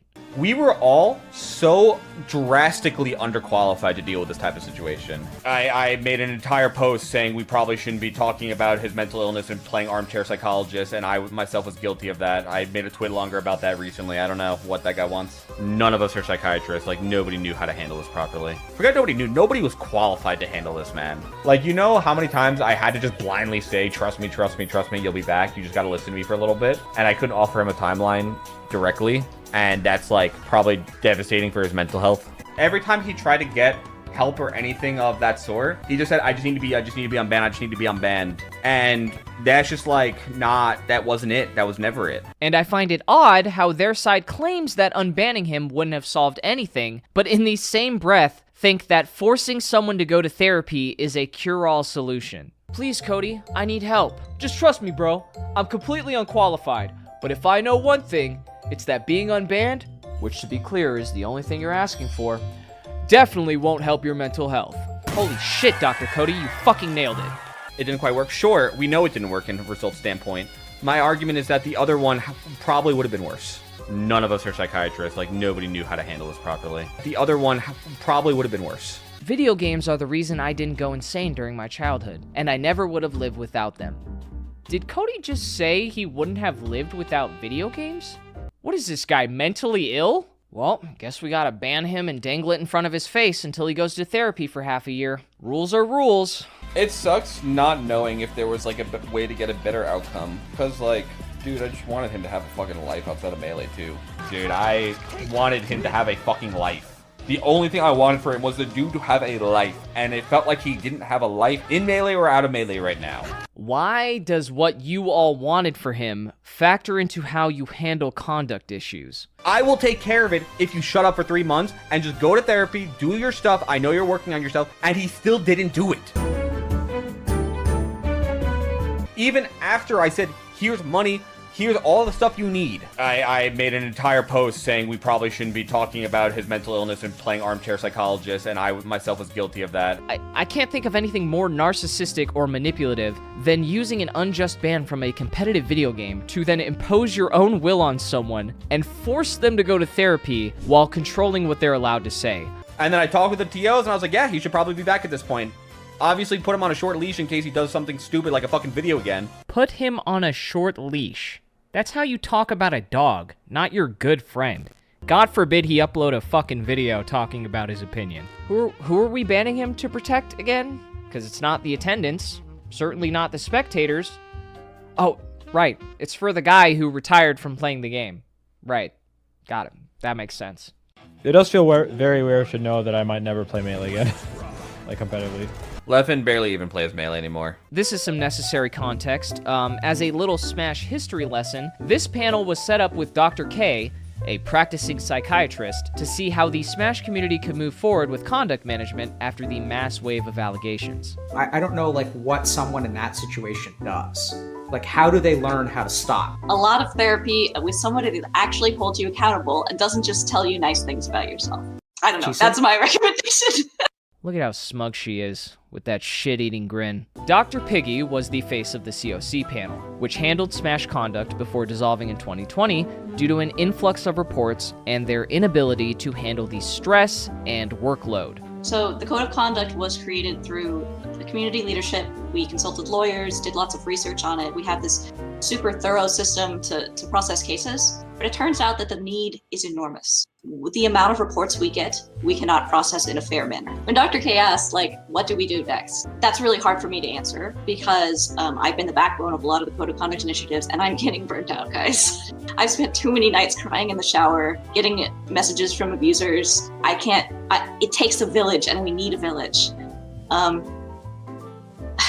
Of course the COC didn't work. You got Miss HR department over here crying in a shower for having to do the job she signed up to do. Oh, that's the stuff. That hits the spot. This might have been from 2020, but you can see based off of Cody's statements during this time and his interactions with Hax that he took a very similar approach to Dr. Piggy. But now Cody wants to point the finger at therapists and the hospital that discharged him and directly blames them for his death. You know what he told me? That his therapist approved him seeing him once every other week. How insane is that? Whoever that person is, that person needs to have their fucking medical license revoked unless Hax was blatantly lying to me, which I don't think he was. That's beyond insane. That's like, You killed someone. You fucking killed. Therapy's expensive, bro. Dude, there's no way he didn't have Medicaid. Just out of morbid curiosity, let's revisit the psychiatrist that Smash players previously confided in. I think that Healthy Gamer and Dr. K have done a lot of really great work in destigmatizing mental health. And see what he has to say on the topic. Most of the suicidal men that I work with, their mind isn't malfunctioning. They genuinely have a life that is no longer worth living. They're looking at things and objectively realizing that there's no way out of the situation. They have nowhere to turn to. And the number one thing that correlates with it is not mental illness, but is a sense of thwarted belongingness. But basically what happens is what causes people to kill themselves is they try to connect with others and they get rejected. So it's specifically a very specific research term called thwarted belongingness. So I try to belong to a group, and that group, or multiple groups usually, will thwart my attempts to join the tribe, to join the community. Wait. So you're telling me that ostracizing someone who wants to be a part of your community so they can feel like they belong somewhere and have a place in society can lead to them wanting to kill themselves? What a novel idea! If only he made that blatantly obvious several times, this all could have been avoided. But sadly, I've been informed by a bunch of unqualified gamers that there was nothing we could do. And just letting him play a video game would have actually made things worse. No, but the thing is, I understand what they're talking about, because, like, realistically, if we all agreed to not go to events for a while, I do think that they'd have to let him back. Also, you're acting like a boycott would have actually changed anything. You know what it might have done? It might have killed off a fucking tournament and made it so that it couldn't run for another series. If we all agreed to not go to events for a while, I do think that they'd have to let him back. It seems like people just wanted us to publicly defend him, but that wouldn't have done anything. Like, I don't think they understand that would have done nothing. Striking would have got him unbanned. Striking wouldn't have got him unbanned. Publicly defending him would have done absolutely nothing. How do you reconcile all these statements at the same time? Isn't it convenient how any action that required you to actually stand up for your friend wouldn't have worked? Wow, that's so crazy. We don't handle things publicly for the exact reason of what's happening now. Can you not see what happens when things go public? Like, can you not look in front of you for 2 seconds and see what happens? I think we all could have said something. The question is, what would have actually accomplished? Was it going to be worth the backlash and the pressure it put on everyone? And would it actually have gotten him unbanned? Ah, there it is. You weren't doing it privately for Hax's sake. You were doing it to avoid getting backlash. Because the second you needed some help and someone in your corner, what did you do? You're begging Mewtwo King to make a public tweet defending you. They only don't shit on Mewtwo King because he tweeted about stuff. Tweeting didn't do anything. I actually worked on this shit. Fuck you. Jason, I'm actually going to need your help at some point. The amount of people who are coming after me saying that I didn't help Hax, I'm going to probably need someone to back up, one, the fact that I offered him like 20 grand. I'll show you the direct receipt for that. I know we talked about it. And two, the fact that I've been trying to get him unbanned for like 2 years. I'm going to probably need like a direct clip or something at some point because it's gotten like so bad that I can't even make a tweet without people just shitting on me about Hax at this point. Wow, it must suck not being able to make a tweet without people shitting on you. That's a unique problem to you, and I'm certain there's no parallel here whatsoever. No, I'm definitely great at manipulating people. Clearly, Hax didn't agree with you, so stop pretending like you and all the top players not having a backbone was somehow a service to him. Did you also avoid saying his name during your Battle of BC interview after he passed away for his mental health? Conch doing all right? Yeah, I mean, I just didn't get to warm up on it as much as I wanted to. I obviously sliced my finger open, and so I only got it last week, and there were like extenuating circumstances, obviously, this week. So I barely played at all. Extenuating circumstances? Your good friend just passed away, and you describe it as extenuating circumstances that are inconveniencing your play. Somebody get this guy Friend of the Year award. To be honest, I'm even more shocked that you didn't mention the 20K. I really gotta ask, Cody, did you just forget how you spent weeks grandstanding during 2020 about how important it was to use your platform to speak up for injustices and how effective it was for a leading figure to set a good example? Or does that only apply when you're defending your ex-girlfriend? Leffen was on my side a lot, Ludwig backed me up, Mango, all these people, they spoke out on it. Do you know how much power that has? And that doesn't require Nintendo. That doesn't require going through the trouble of like trying to structurize some kind of legal system within Smash. Like that alone has so much power. And because those people spoke up, everyone else who's following them sees those things and now they're aware of it. Tweeting didn't do anything. importance of speaking out was one of the main topics in this live stream that you engaged in and supported in chat for the full 4 hours. I've heard there's a lot of difficulty getting TOs to like work with each other. I'm hoping that this will get some of them to play nice. I can tell you right now that like the TOs are talking. Good. That's good. Okay, good. Yeah. That's good to know.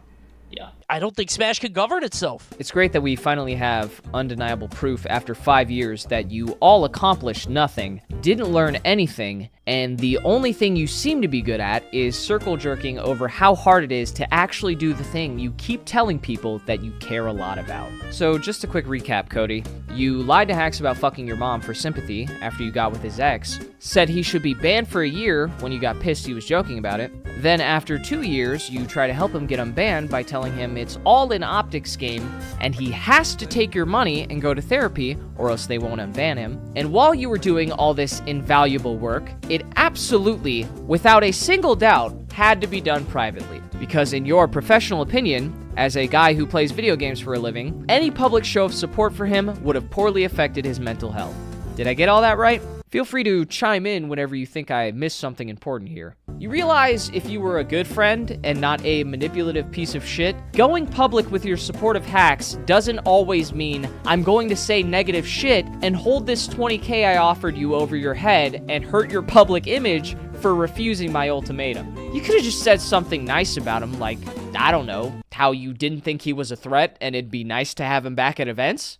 I don't know, maybe that's asking too much. A bunch of us tried to help. We just don't know what we were supposed to do. Go on Twitter and then make other people depressed?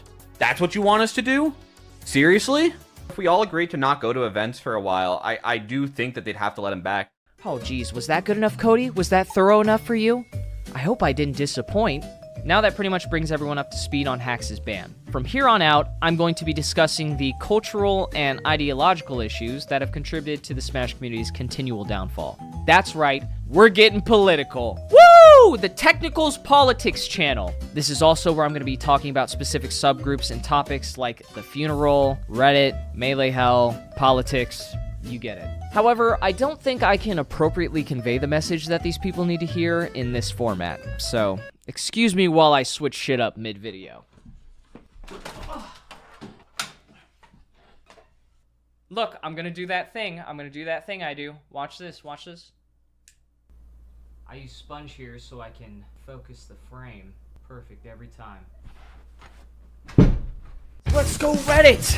I love Reddit. I don't know if you know this, but me and the Smash Reddit, we go way back. Today we're actually focusing on the Melee Reddit. There isn't a mod on that subreddit that I think deserves a spotlight more than Duffy. Remember how SimpleFlips' video got deleted for being low effort and unrelated to competitive play? They used that power with an iron fist. You don't know what you're talking about, and I kindly ask you to edit or remove this comment. Saying that Hax never saw compassion or support erases and downplays all of the support he got throughout his life from the NYC Melee scene. It is disrespectful to them, and disrespectful to Hax to erase that. Pay your respects, but don't talk like you knew him. Duffy did not know Hax at all, by the way. I don't think Hax also would have gave a fuck about disrespecting NYC Melee, but... okay. Here's Duffy also flexing his unqualified opinion on mental health by comparing playing Melee to being addicted to fentanyl. How the fuck do you compare playing a video game to taking drugs? It is not the same. It is not the same as being an alcoholic or a fent addict. The moderation is very strict, okay? They delete comments all the time if it goes against like a narrative or insights, drama, or fucking whatever. But he also just flat out refuses to mod comments from people agreeing with him when they cross a line, or just straight up imply that other people should kill themselves. Mods, can we please do something about the influx of idiots and concern trolls who show up with the same format username? First word underscore second word numbers. I'm sure you're up to your ears in bullshit right now, but it's so hard not to tell these people to kill themselves. New accounts are filtered by a minimum Reddit karma. If there's something that's not filtered, please report stuff. I've seen you mod shit for way less. How does this one pass the bar? He's like fighting back, trying to tell people to kill themselves. Fuck technicals, and every single gremlin who listens to what that dumb fuck says. Look at Duffy watering at the mouth here for more drama. Is there a new thing we should know about? Turns out the OP was complaining because I called out Salt for putting their bulge on full display at an all-ages Smash event, and then in a reply to that, few overstand implies that I should be triggered to kill myself. Right there, right under Duffy's post. But since he thinks I'm a freak, he's gonna let that one slide. Here's Duffy trying to police someone who actually knew Hax by telling them to grieve somewhere else because he didn't like the negativity. This guy's post also coincidentally got locked. Sometimes people need to get things out for their own closure. That's how I read this. That's something for a personal journal or diary then, in my opinion. Not something for randos to comment on. Parentheses, I am also a rando here. He automatically thinks he has the moral high ground by default. So he doesn't even realize how much of a massive piece of shit he's being here. And if they let guys like this be a moderator, I think you can understand what kind of a cesspool that entire community has cultivated. The final boss of Redditors is King Hippo 42, who writes these long-ass blog posts about Hax, blaming everything on his struggle with mental illness and using his situation to complain about a culture war. He's like their messiah. Every time he posts, oh my god, this is so well written. And the nuance is just, there's just so much nuance. They love these stupid ass write-ups because it helps dissolve them of any accountability and convinces them that they were completely justified in how they treated Hax like a social pariah. Stuff like this is also why Redditors can't exist on a platform like Twitter, because when they start losing these arguments, they realize they can't downvote you out of existence or call up a mod to abuse their power and silence you. Just face it, you lost in the marketplace of ideas. So pack it up and take your ass to Blue Sky. If you know about Melee Hell, then you know that it used to be one of the great stomping grounds for Melee's most legendary shitposters. But now, it's an over-moderated hellscape that only exists for thirst traps, clips, coal, and an emotional dumping ground for the creator Michael Dominic, who is way past his prime. Despite having me blocked, he's spent the past few weeks making fun of Hax's death, blaming me, and harassing his mom. But he posted a sick clip of Roy Mustang crying when he passed away, so that kind of makes up for everything. How sad is it that not even your own Facebook group supports you anymore? The admins on the Facebook page outright banned discussion of Hax's ban. When someone called for reform, the comments got turned off. Hashtag justice for Aziz, comments turned off. Melee Hell used to have cultural relevance in the community and stood up against the censorship on Facebook. But now they're doing it to themselves for free. And no one gives a fuck about Facebook or this washed up Twitter account. Oh, how the mighty have fallen. I know you clicked on this timestamp, so welcome. There's a few YouTube creators who have chosen to speak on this topic. Oh, let's talk about what I really love to talk about, which is technical. Yes.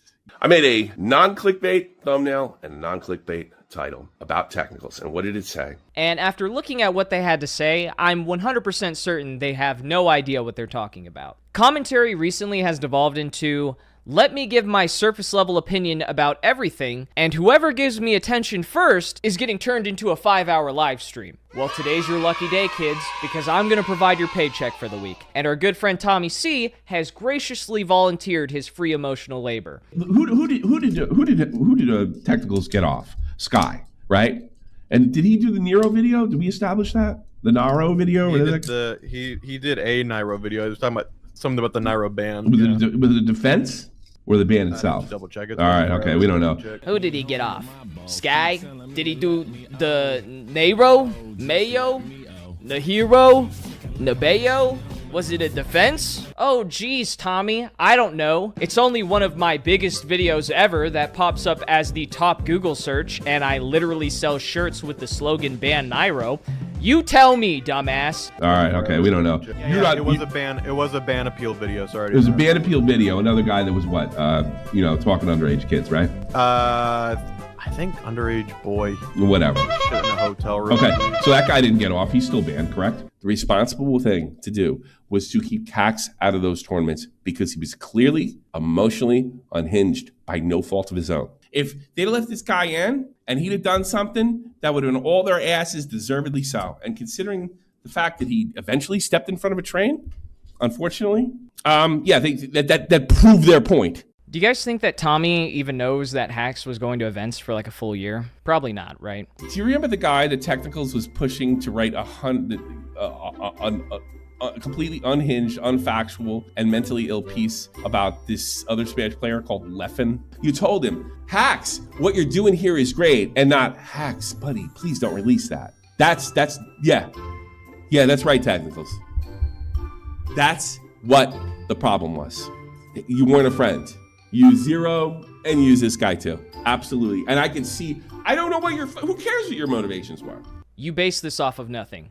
You're just saying shit. But here's proof of Hax telling me he did it himself, me being surprised at the upload, and here's clips of me criticizing his arguments like a day after the video dropped. I agree that he said really shit, and we're gonna go over that, but I like the overall arguments that he made. I really disagree with how he executed it. The biggest red flag of all, however, is something that no one would have ever guessed. This was stupid. He could have cut this entire part. This is where he starts going through avatars, and then the whole Death Note meme. Justin Wang was memeing on him for saying this shit too. You said that was legit. This was stupid. He could have cut this entire part. You passed it off like it wasn't mentally ill, like it was good. This was stupid. I remember seeing your tweets when I followed you. Boy, Hax got Leffen now. Hey, Tacticals, did he get him now?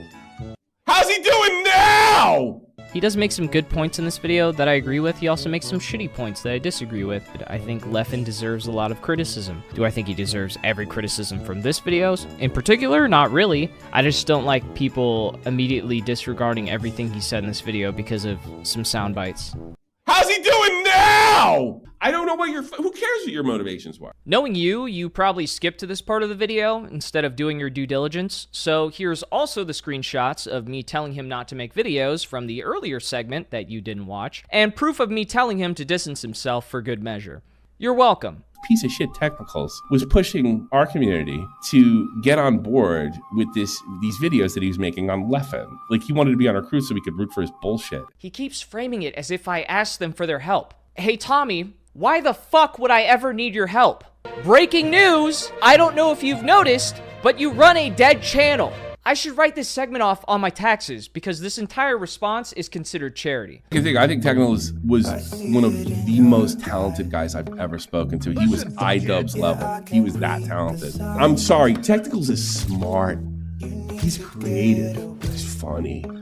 He's not an idiot. I think Technicals is smart. He's sexy.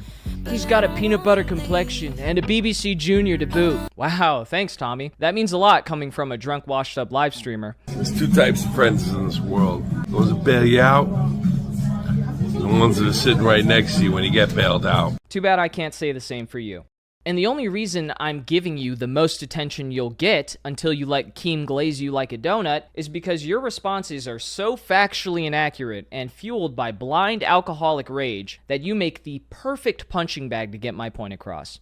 And I didn't even have to do extra research to do it. Maybe next time pick someone in your own weight class like Tipster or Wings of Redemption before you decide to embarrass yourself again. While we're on the topic of fights, this guy named Rusty, who is the second person to voluntarily embarrass himself by delivering a speech at Hax's funeral, had this to say about me afterwards. Took everything for me to leave the room and not swing on him.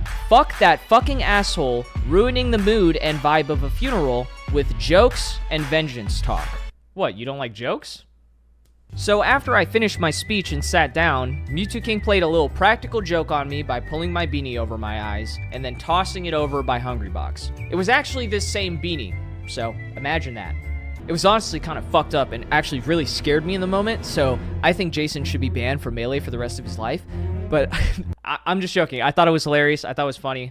It was cool. I'm cool with Jason. No harm, no foul. But out of the corner of my eye, I noticed that Rusty, who was sitting next to Hungrybox, quickly tried to hide my beanie. A little fucking weird, but I had no idea I was dealing with a real thug at the time, so I didn't think much of it. Signaled to Hbox, he didn't know where it was. So I walked up to Rusty, and I asked him. Without saying a single word, he does this shit. The fuck? Okay. Then I think it was maybe Papa Dave eventually pointed out that it was underneath a chair, and I just grabbed it and went along with my day. I want to make it very clear, this guy did not speak to me once The entire 4 hours I was at the funeral home. I spoke to Hungrybox, Max Ketchum, Gimmer, a fuck ton of people there. I actually spoke to Gimmer for a while because I was thanking him for letting Hax attend Xanadu, and then we just went over a bunch of other shit from past coverage, but that's not important. The point is that while we might have disagreed with each other, we talked like adults. This grown-ass man had beef with me that I didn't even know about, and the only thing he could think to do is hide my hat passive-aggressively and then vent about it online afterwards. My Emperor's Hockey bitched you so hard that all you could do was sit there clenching your fist, imagining what you'd do if you had an above-average testosterone level. As someone who was there and spoke, fuck technicals. Hax is so much more than the drama.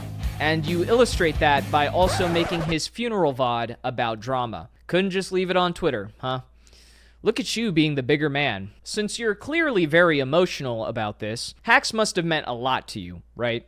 You know what? I'm gonna ignore Twitter and go for a nice bike ride in the sunshine, because that's what Aziz would have wanted people to do. Reflect on the good times, the good things about him.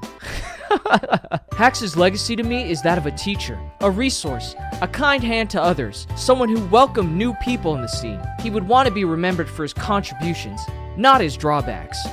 Wow, this is fucking beautiful. The only thing that could ruin it now is if I key searched his name on your account and somehow found you constantly talking shit about him when he was alive. You ever just go to a tournament to flex on Hax money? This is at least 3 times more interesting than anything Hax has done in the last year. If an O-Tour did what Hax did, no one would have given them 5 chances. Hax hasn't ever apologized or explained why he lied to the Smash community about playing Falcon to get into Summit 2017. Hax hasn't ever explained why he mass banned box users requesting tech support or order cancellations. Hax was trying to turn the Melee scene into his personal army. This one is actually after he passed away, surprisingly, and so is this one. It's very interesting, the lineup of defenders of Hax fighting the good fight. Scam artist Mewtwo King, dubiously banned Westballs, Sex Pest Anti, Scam artist NYC Furby. Who else is going to join the big game? Whatever happened to riding your bicycle in the sunshine? Did you get tired of that?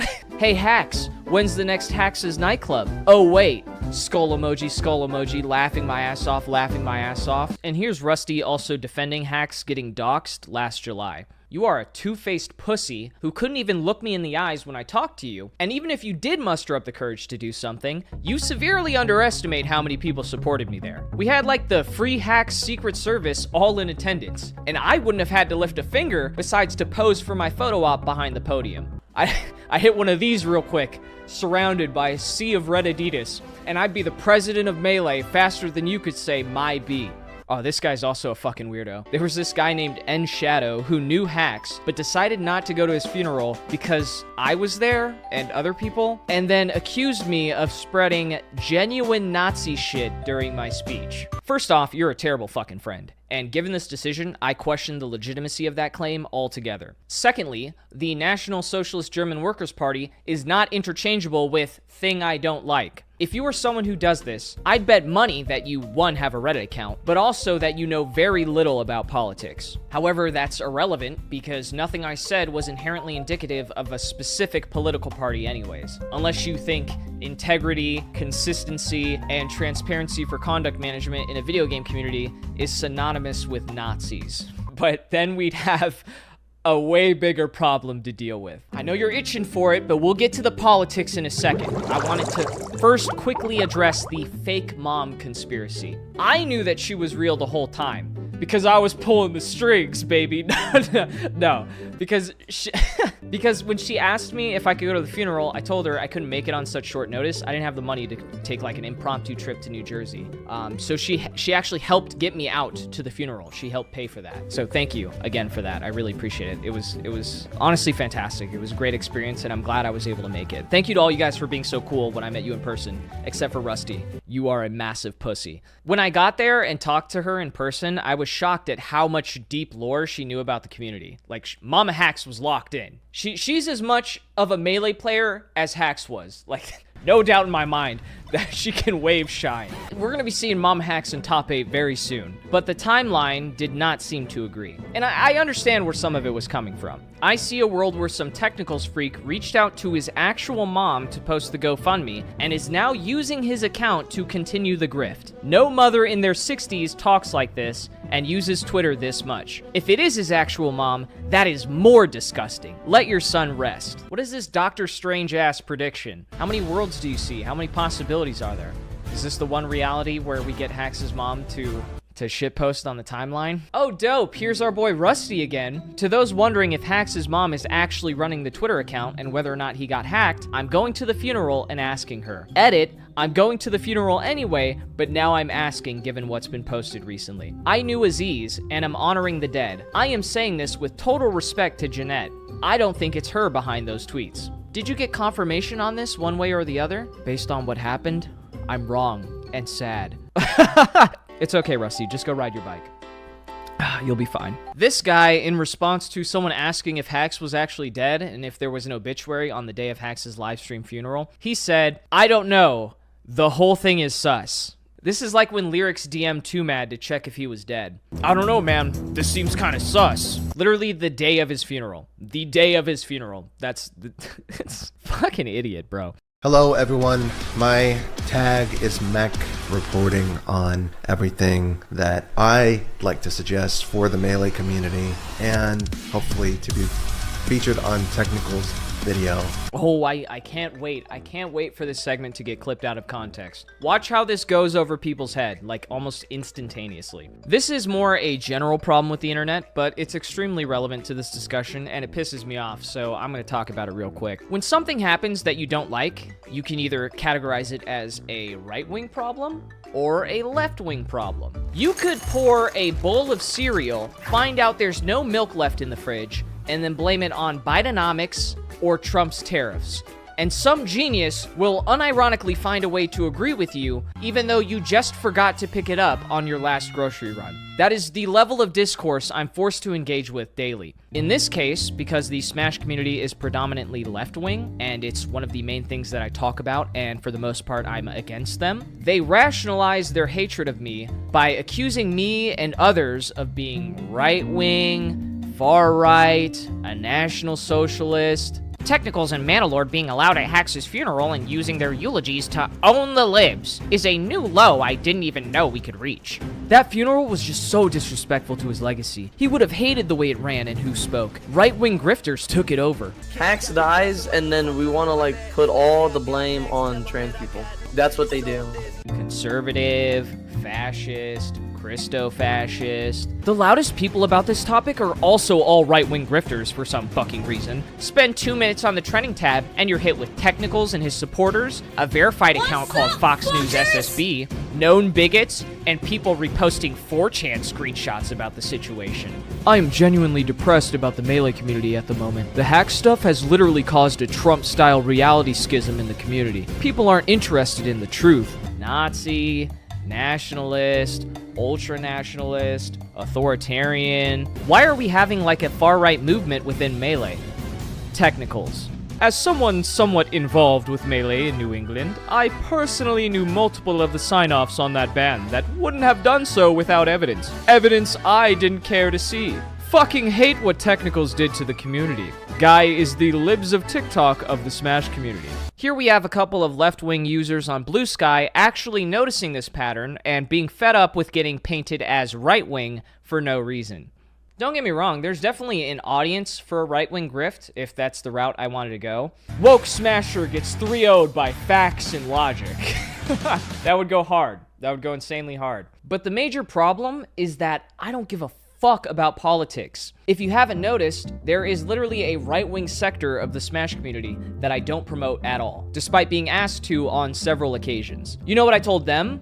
That introducing your unnecessary polarizing politics into a video game community is inevitably going to alienate participants and cause a problem for sponsors. If you somehow make Mario punching Donkey Kong about hating trans people or sex reassignment surgeries, I think you're both obnoxious as fuck. Yeah, I check in with the Melee community for their nuanced take on Israel-Palestine. Yeah, hello? Yeah, I was just checking to see if anyone's asked Mango about his stance on abortion recently. No? He's still just playing Falco. Oh, okay. Because my job is on the internet, I'm forced to see shit I don't care about every single day. And on top of that, we have Pikachu playing politicians whose only credentials is saying the N-word, giving me a lecture on infectious diseases, and Kyle Rittenhouse. So even if I did want to sit here and espouse my political beliefs, no one would or should give a flying fuck what a random YouTuber or Smash player thinks about global or economic policy. Oh, clip it, checkmate. He said his opinions don't matter. Another dub for the Democrats. I also don't know why you guys act surprised that there's an entire right-wing Smash community when you explicitly ban people for being openly right-wing. So I was actually banned officially. I'm not bullshitting here. From my perspective, I was banned from this community from attending events because of a 5-word tweet that I put out. The 5 words were trans women are not. Mamma mia! That's what I said. The main reason as to why I am supposedly banned is because of politics. The Smash community is filled with many people that claim to be something that they are not. They claim to be women while they are Mamma mia! And I am very open about my beliefs. The Luckbox Esports article said that I have a religious delusion. And as soon as my local TOs put up that I was going to be potentially banned, for things that they found on my Twitter that went against kind of the wokest, leftist agenda, because, you can't speak out against that. Most of the TOs in the mob and Smash align with that. So I said some things counter to that on Twitter, and that's reason enough for me to have been banned from my local scene. Do you not understand the basics of social psychology? They don't just magically disappear and stop playing after you ban them. And that same day, I went to some of my friends and said, well, it's time to start a counter scene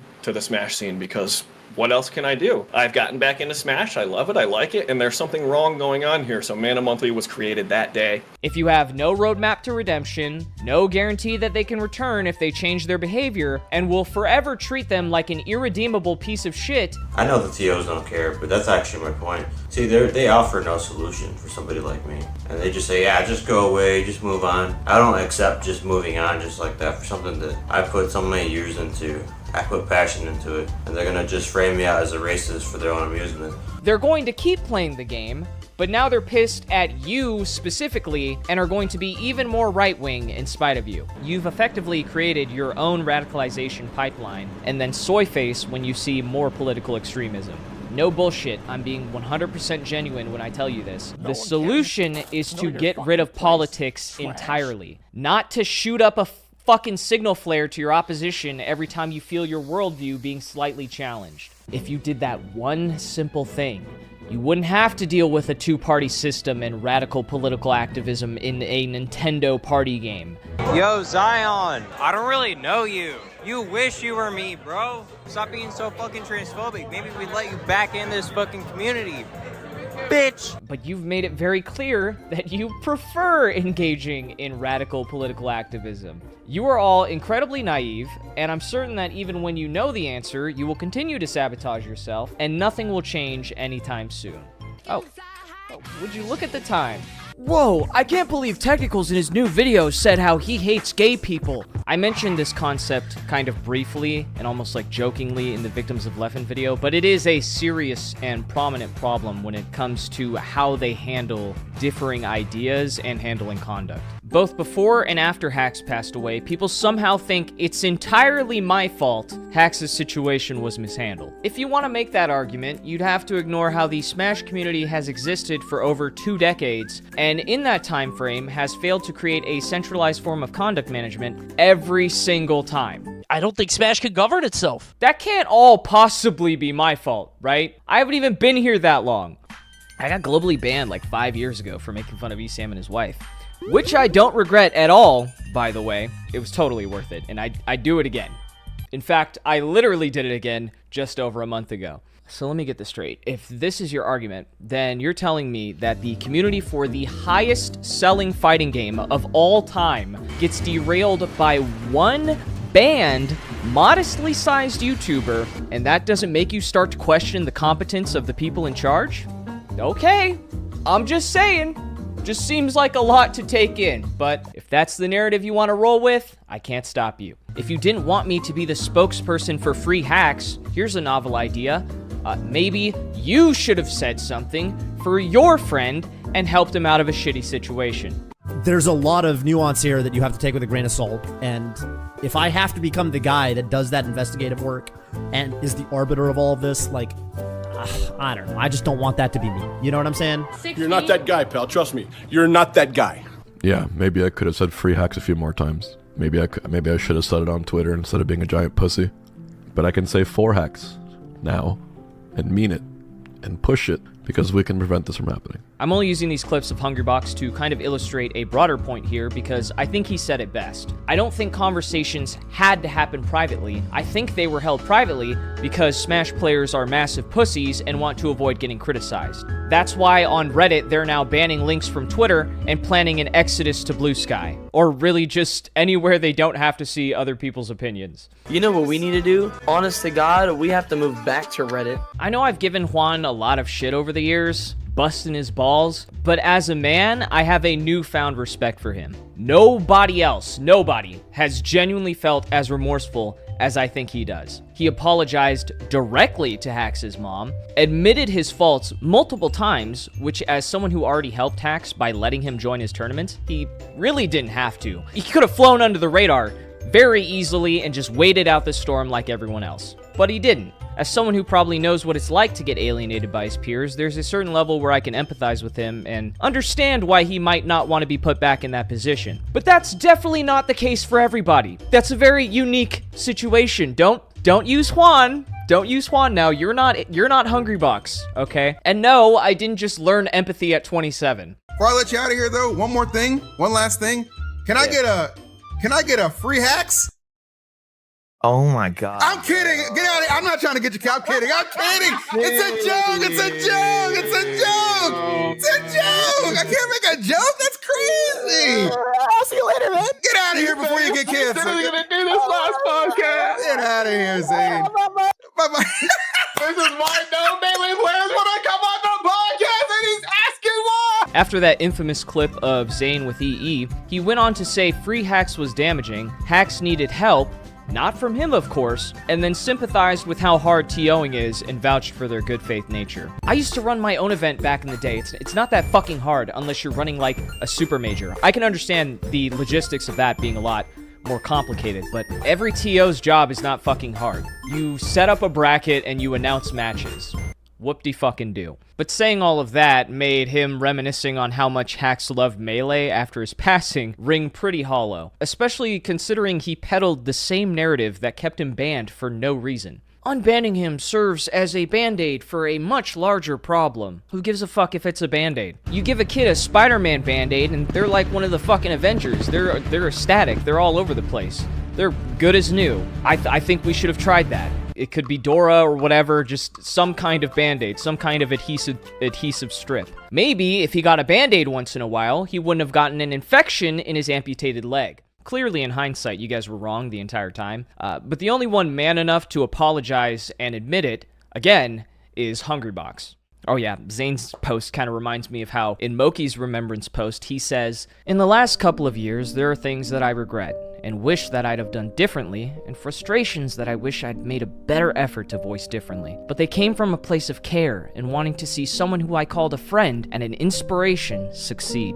Dude, you saw a post of a tournament series giving Hax a chance, and you took a joke out of context to quote retweet that post to smear him and try to keep him banned. The best way to get me unbanned is to make other players look bad. We have to be able to directly compare my behavior to other people. Show them that I'm not that bad after all. Yo, that's like the best way if you want the truth. Get those Moki clips out. Then you responded that you knew it was a joke after he apologized to you and said it wouldn't happen again, which he didn't have to do. And then you said how he could tweet about growth and reflection all he wanted, but you were not seeing it. Just shut the fuck up, Moki. No one is buying this. Why don't you go join Salt and tell someone to himself at a tournament again? Fucking yourself.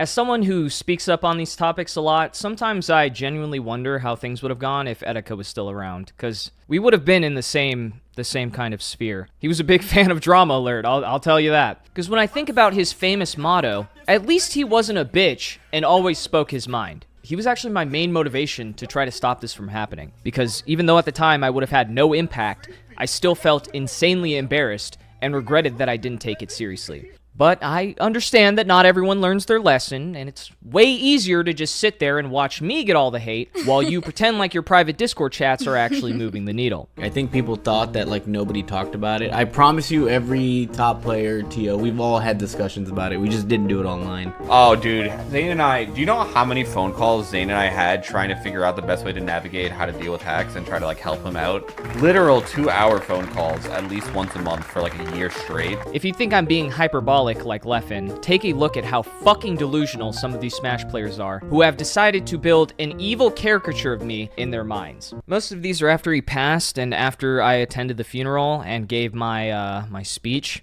If I ever see you justify anything Technicals or any adjacent Smash Groiper does, I am cutting you off.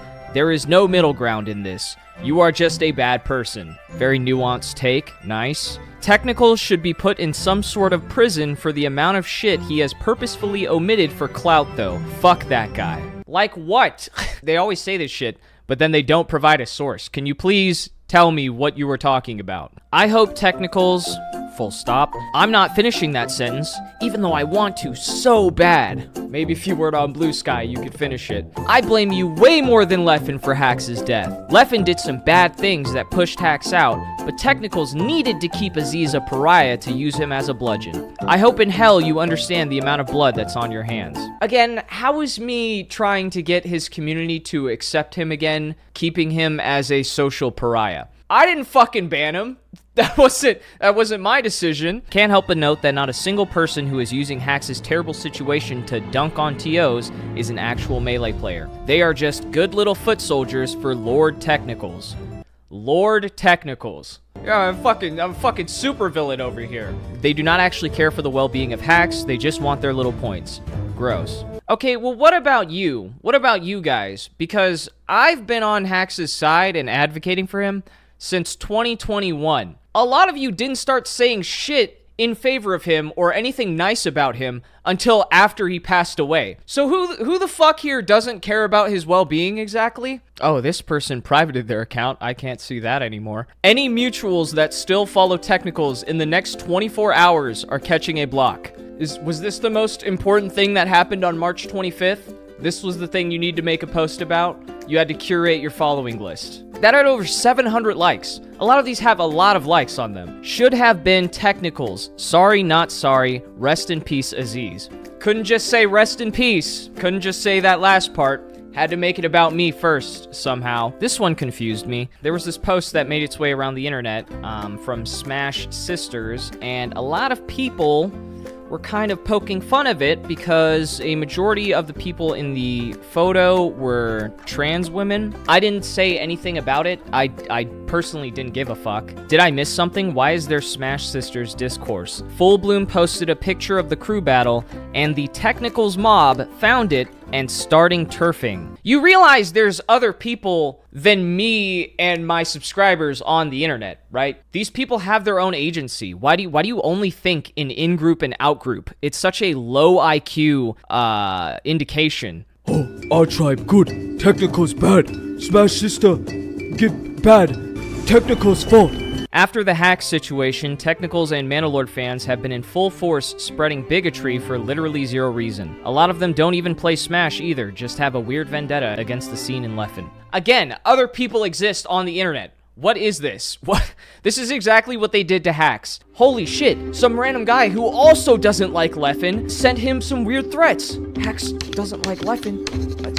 It must be Hax's fan because he has a bigger number. Where's the bigger number? Wow, it's almost like whenever you let Technicals and drama baiters into a community, you get a whole lot of bigotry from people who don't play or care about the game, trying to find excuses to harass people. Again, I would like to reiterate, I said nothing about Smash Sisters. I'm not involved in this. I didn't like a tweet. I didn't quote retweet anything. I didn't retweet anything. And then it went viral. I don't know.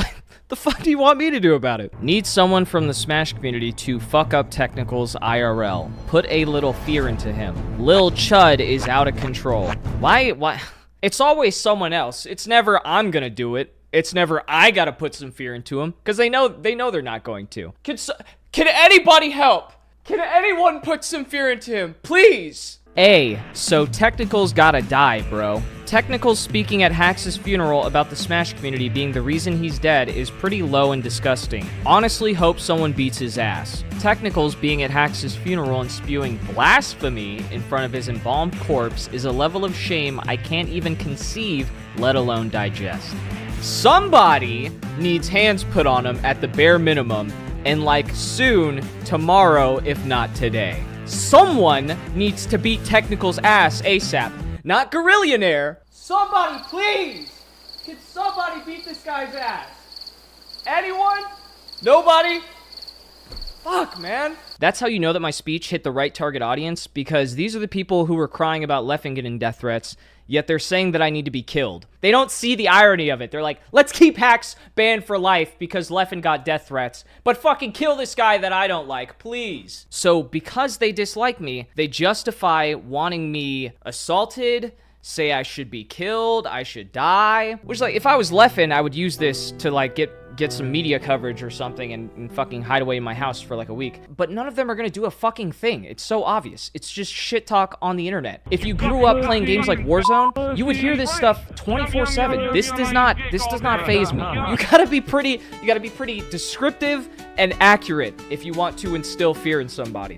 But if this happened to Leffen at any point, they would cry their fucking eyes out and say you need to be banned for the rest of your life. None of these people are gonna have anything happen to them for saying this about me, because the people in charge agree with them, and there's no objective standard of behavior. It's not like a standard where, okay, you broke this is the punishment, it said it right there. No, it's, oh, someone I don't like broke this rule? Okay, now time to actually enforce our code of conduct. And it's so blatantly obvious that that's what's happening.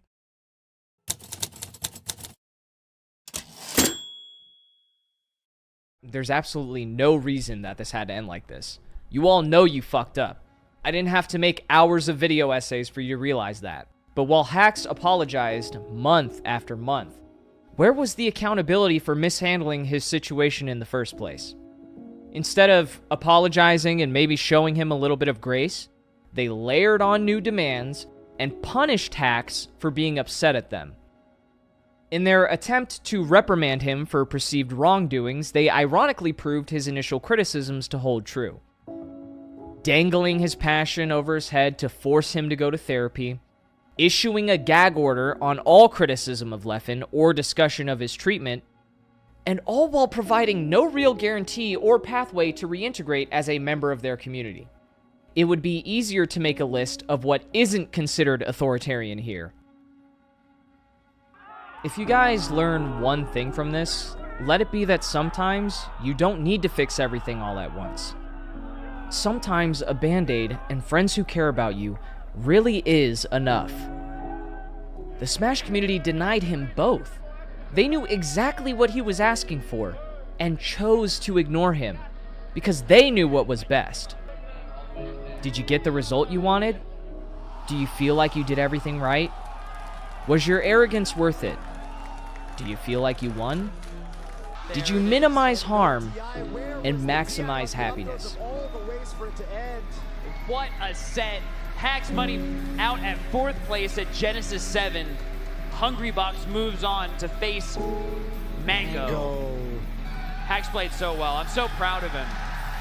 I really am. I mean, yeah, you're right. I've known him for more than 10 years. I've known him since he was a small boy. A small boy. And, you know, what a story. It's like the spirit of Melee. So many of us have played the game for years and years and years and years, and we haven't really made it to the stage where we feel we can play. Right. And here he is. Here he is. His last a testament to all of us who've worked so hard. Yeah. That's all I had left to say. Hax always did want to set the record straight, and I wouldn't be able to sleep at night if I didn't at least pay my respects one last time. I haven't been able to sleep much because all I've been doing is going over information, reading documents, gathering clips, just knowing in the back of my head that none of it fucking matters. It doesn't matter. Nothing's gonna change here. I've been doing this for 5 years. 5 years I've watched them not do a single fucking thing. I've watched them all stand on podiums and declare that there's going to be change. Declare that there's going to be more effort put forth to handle conduct. For 5 years, they've done fuck all. There is nothing to show for it. And if the Smash community doesn't stop and take a hard look at themselves and fix the way that they deal with conduct, it won't be Nintendo that kills the game. It'll be a slow and painful road paved brick by brick with good intentions. Thank you guys for watching. I know it was a long video. And, rest in peace, man.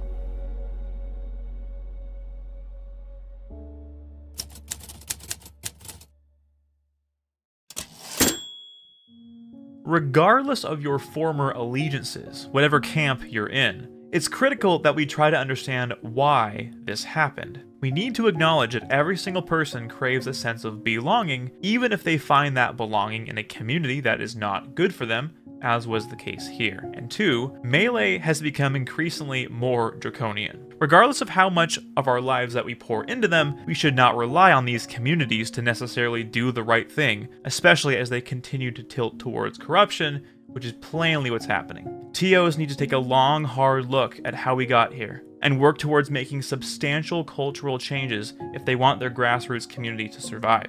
Rest in peace, Hax. We're going to miss you. Hey guys, I'm Krebs. I've hosted tournaments offline and online since 2012, so I have a lot of experience dealing with banned players, banned lists, and even unbanning players. Hax's case was definitely more of a borderline case that I think should have been revisited every single year. What I personally was an advocate for was having one region that would allow Hax and host weeklies and monthlies and regionals that would allow him. And specifically a region that came to mind was a region like Dallas with FX Game Exchange, formerly known as Tourney Locator. All it would have taken is one region allowing Hax, letting him prove with time and good behavior that he was ready to join the general community again. I genuinely think this would have saved his life.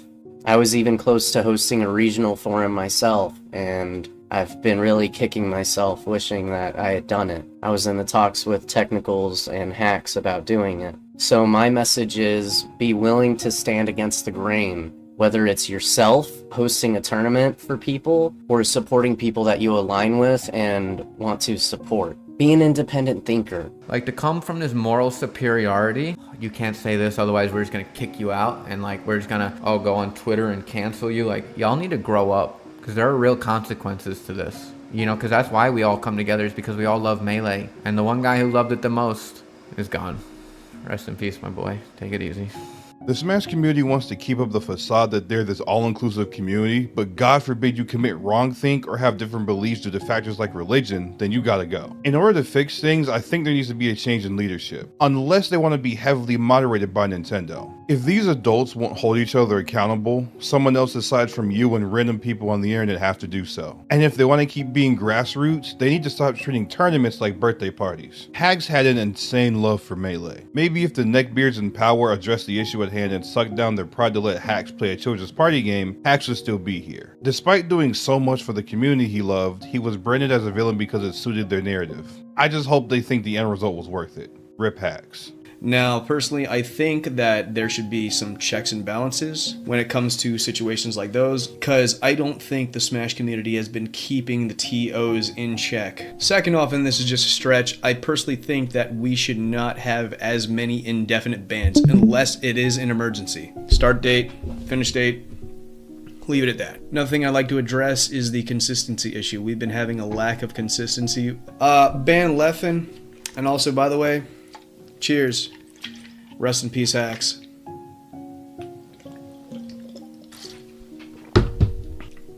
Worth it. Like, one big thing about the Hax situation that actually fucks me up, just the amount of people that are so willing to not see the side of someone like being pushed out of their passion with fucking zero chance of remorse of coming back. And like, I don't think people see the gravity of that. Like, that shit is really fucked up, especially when it's revolved around something that, you know, someone's making their living off of, their legitimate living. And like, people think they can just like insert their elitist ideas of what's right and wrong when someone's life is actually on the line. That's not just a debate anymore. That's real fucking life. Maybe look into definitely a lot of new management, new people being in charge, things like that. Because clearly what happened with Hax is just like it's a fucking travesty. Either you're a lot more strict with everyone, or you're a lot more lenient with everyone. Like, it's either one way or the other. Like, we can't do this fucking pussyfoot bullshit at this point. It's annoying. It's really hypocritical. So like, that's two things right there could be done to help with improving the scene as a whole. Rest in peace, Hax. I'd say at the very least, I would like for repercussions to be made for specifically Leffen and the New York scene of Super Smash Bros. Melee, alongside the long list of the people that banned Hax that they are desperately trying to hide. But if there is really anything else to end off with, I just want to say rest in peace again to Hax. I still can't believe this is fucking happening. Don't let this ruin your love for fighting games. Don't let this ruin your love for Melee and Smash at large. And don't let this ruin your love for the FGC, if you are also a part of the FGC community. I'm sure we could all learn a valuable lesson about this. 1, form some sort of interdisciplinary group. This should be an outside third party. Furthermore, obviously there needs to be proper rules and procedures for banning and appealing. In like Hax's case, that was completely egregious and, in my opinion, very deliberate. This isn't just about one person. It's about a system that failed to consider the human cost of its decisions. I would not like to excuse people's mistakes, but to challenge the way we handle them. If we truly care about community safety, that care needs to extend to everyone, not just people we feel comfortable supporting, but also people who've struggled or may have done something wrong. No one should ever feel their life is over because a group decided they didn't deserve another chance. Let Hax's memory serve as a wake-up call. Not to divide us further, but to ask harder questions, push for better systems, and to build a scene that heals rather than harms. In all of this, where were his friends? The friends that he had spent countless years with. His supposed friends either ignored him, treated him like Voldemort, or actively contributed to the abuse and harassment that he faced on Twitter. To anyone trying to pretend that they didn't see this outcome coming for years, they're clearly just lying to you. We all saw him on X, slowly but surely deteriorating after years and years of being ignored. We have tried on countless occasions to try and talk to these people, and they can't even admit what they did was wrong. My final words are these. Sorry. Sorry to Hax that he had to die for anything to happen, and sorry to his mom. This didn't have to happen. Thanks to Tech for letting me speak, and RIP Hax. It happened with Etika too, where the internet continues to act without remorse towards people who are crying for help in a veiled way. And what do people do? They continue to troll, they continue to pick at them, they continue to disregard them, spread rumors about them to other people so that people could like disconnect from them, not associate with them. Remember, we're humans, right? We thrive off connection. He literally passed away from extreme depression, from extreme sadness, from just crying and being sad and feeling left out. Imagine leaving the planet that way, bro. That's so depressing. That's so sad. So many people that I thought didn't care about me checked in. Whenever there's death, that's when people remember, oh wait, we're all humans and we should like check in on each other. We should make sure everybody's good. And it sucks because after a decent amount of time passes, people revert to the way they are. They revert to showing disregard for human life again. And then the cycle continues. I just want to say rest in peace to Hax. Very good person, good friend of mine for a long time. And it sucks to know that his parents have to bury him. With that said, thanks everybody for listening, man.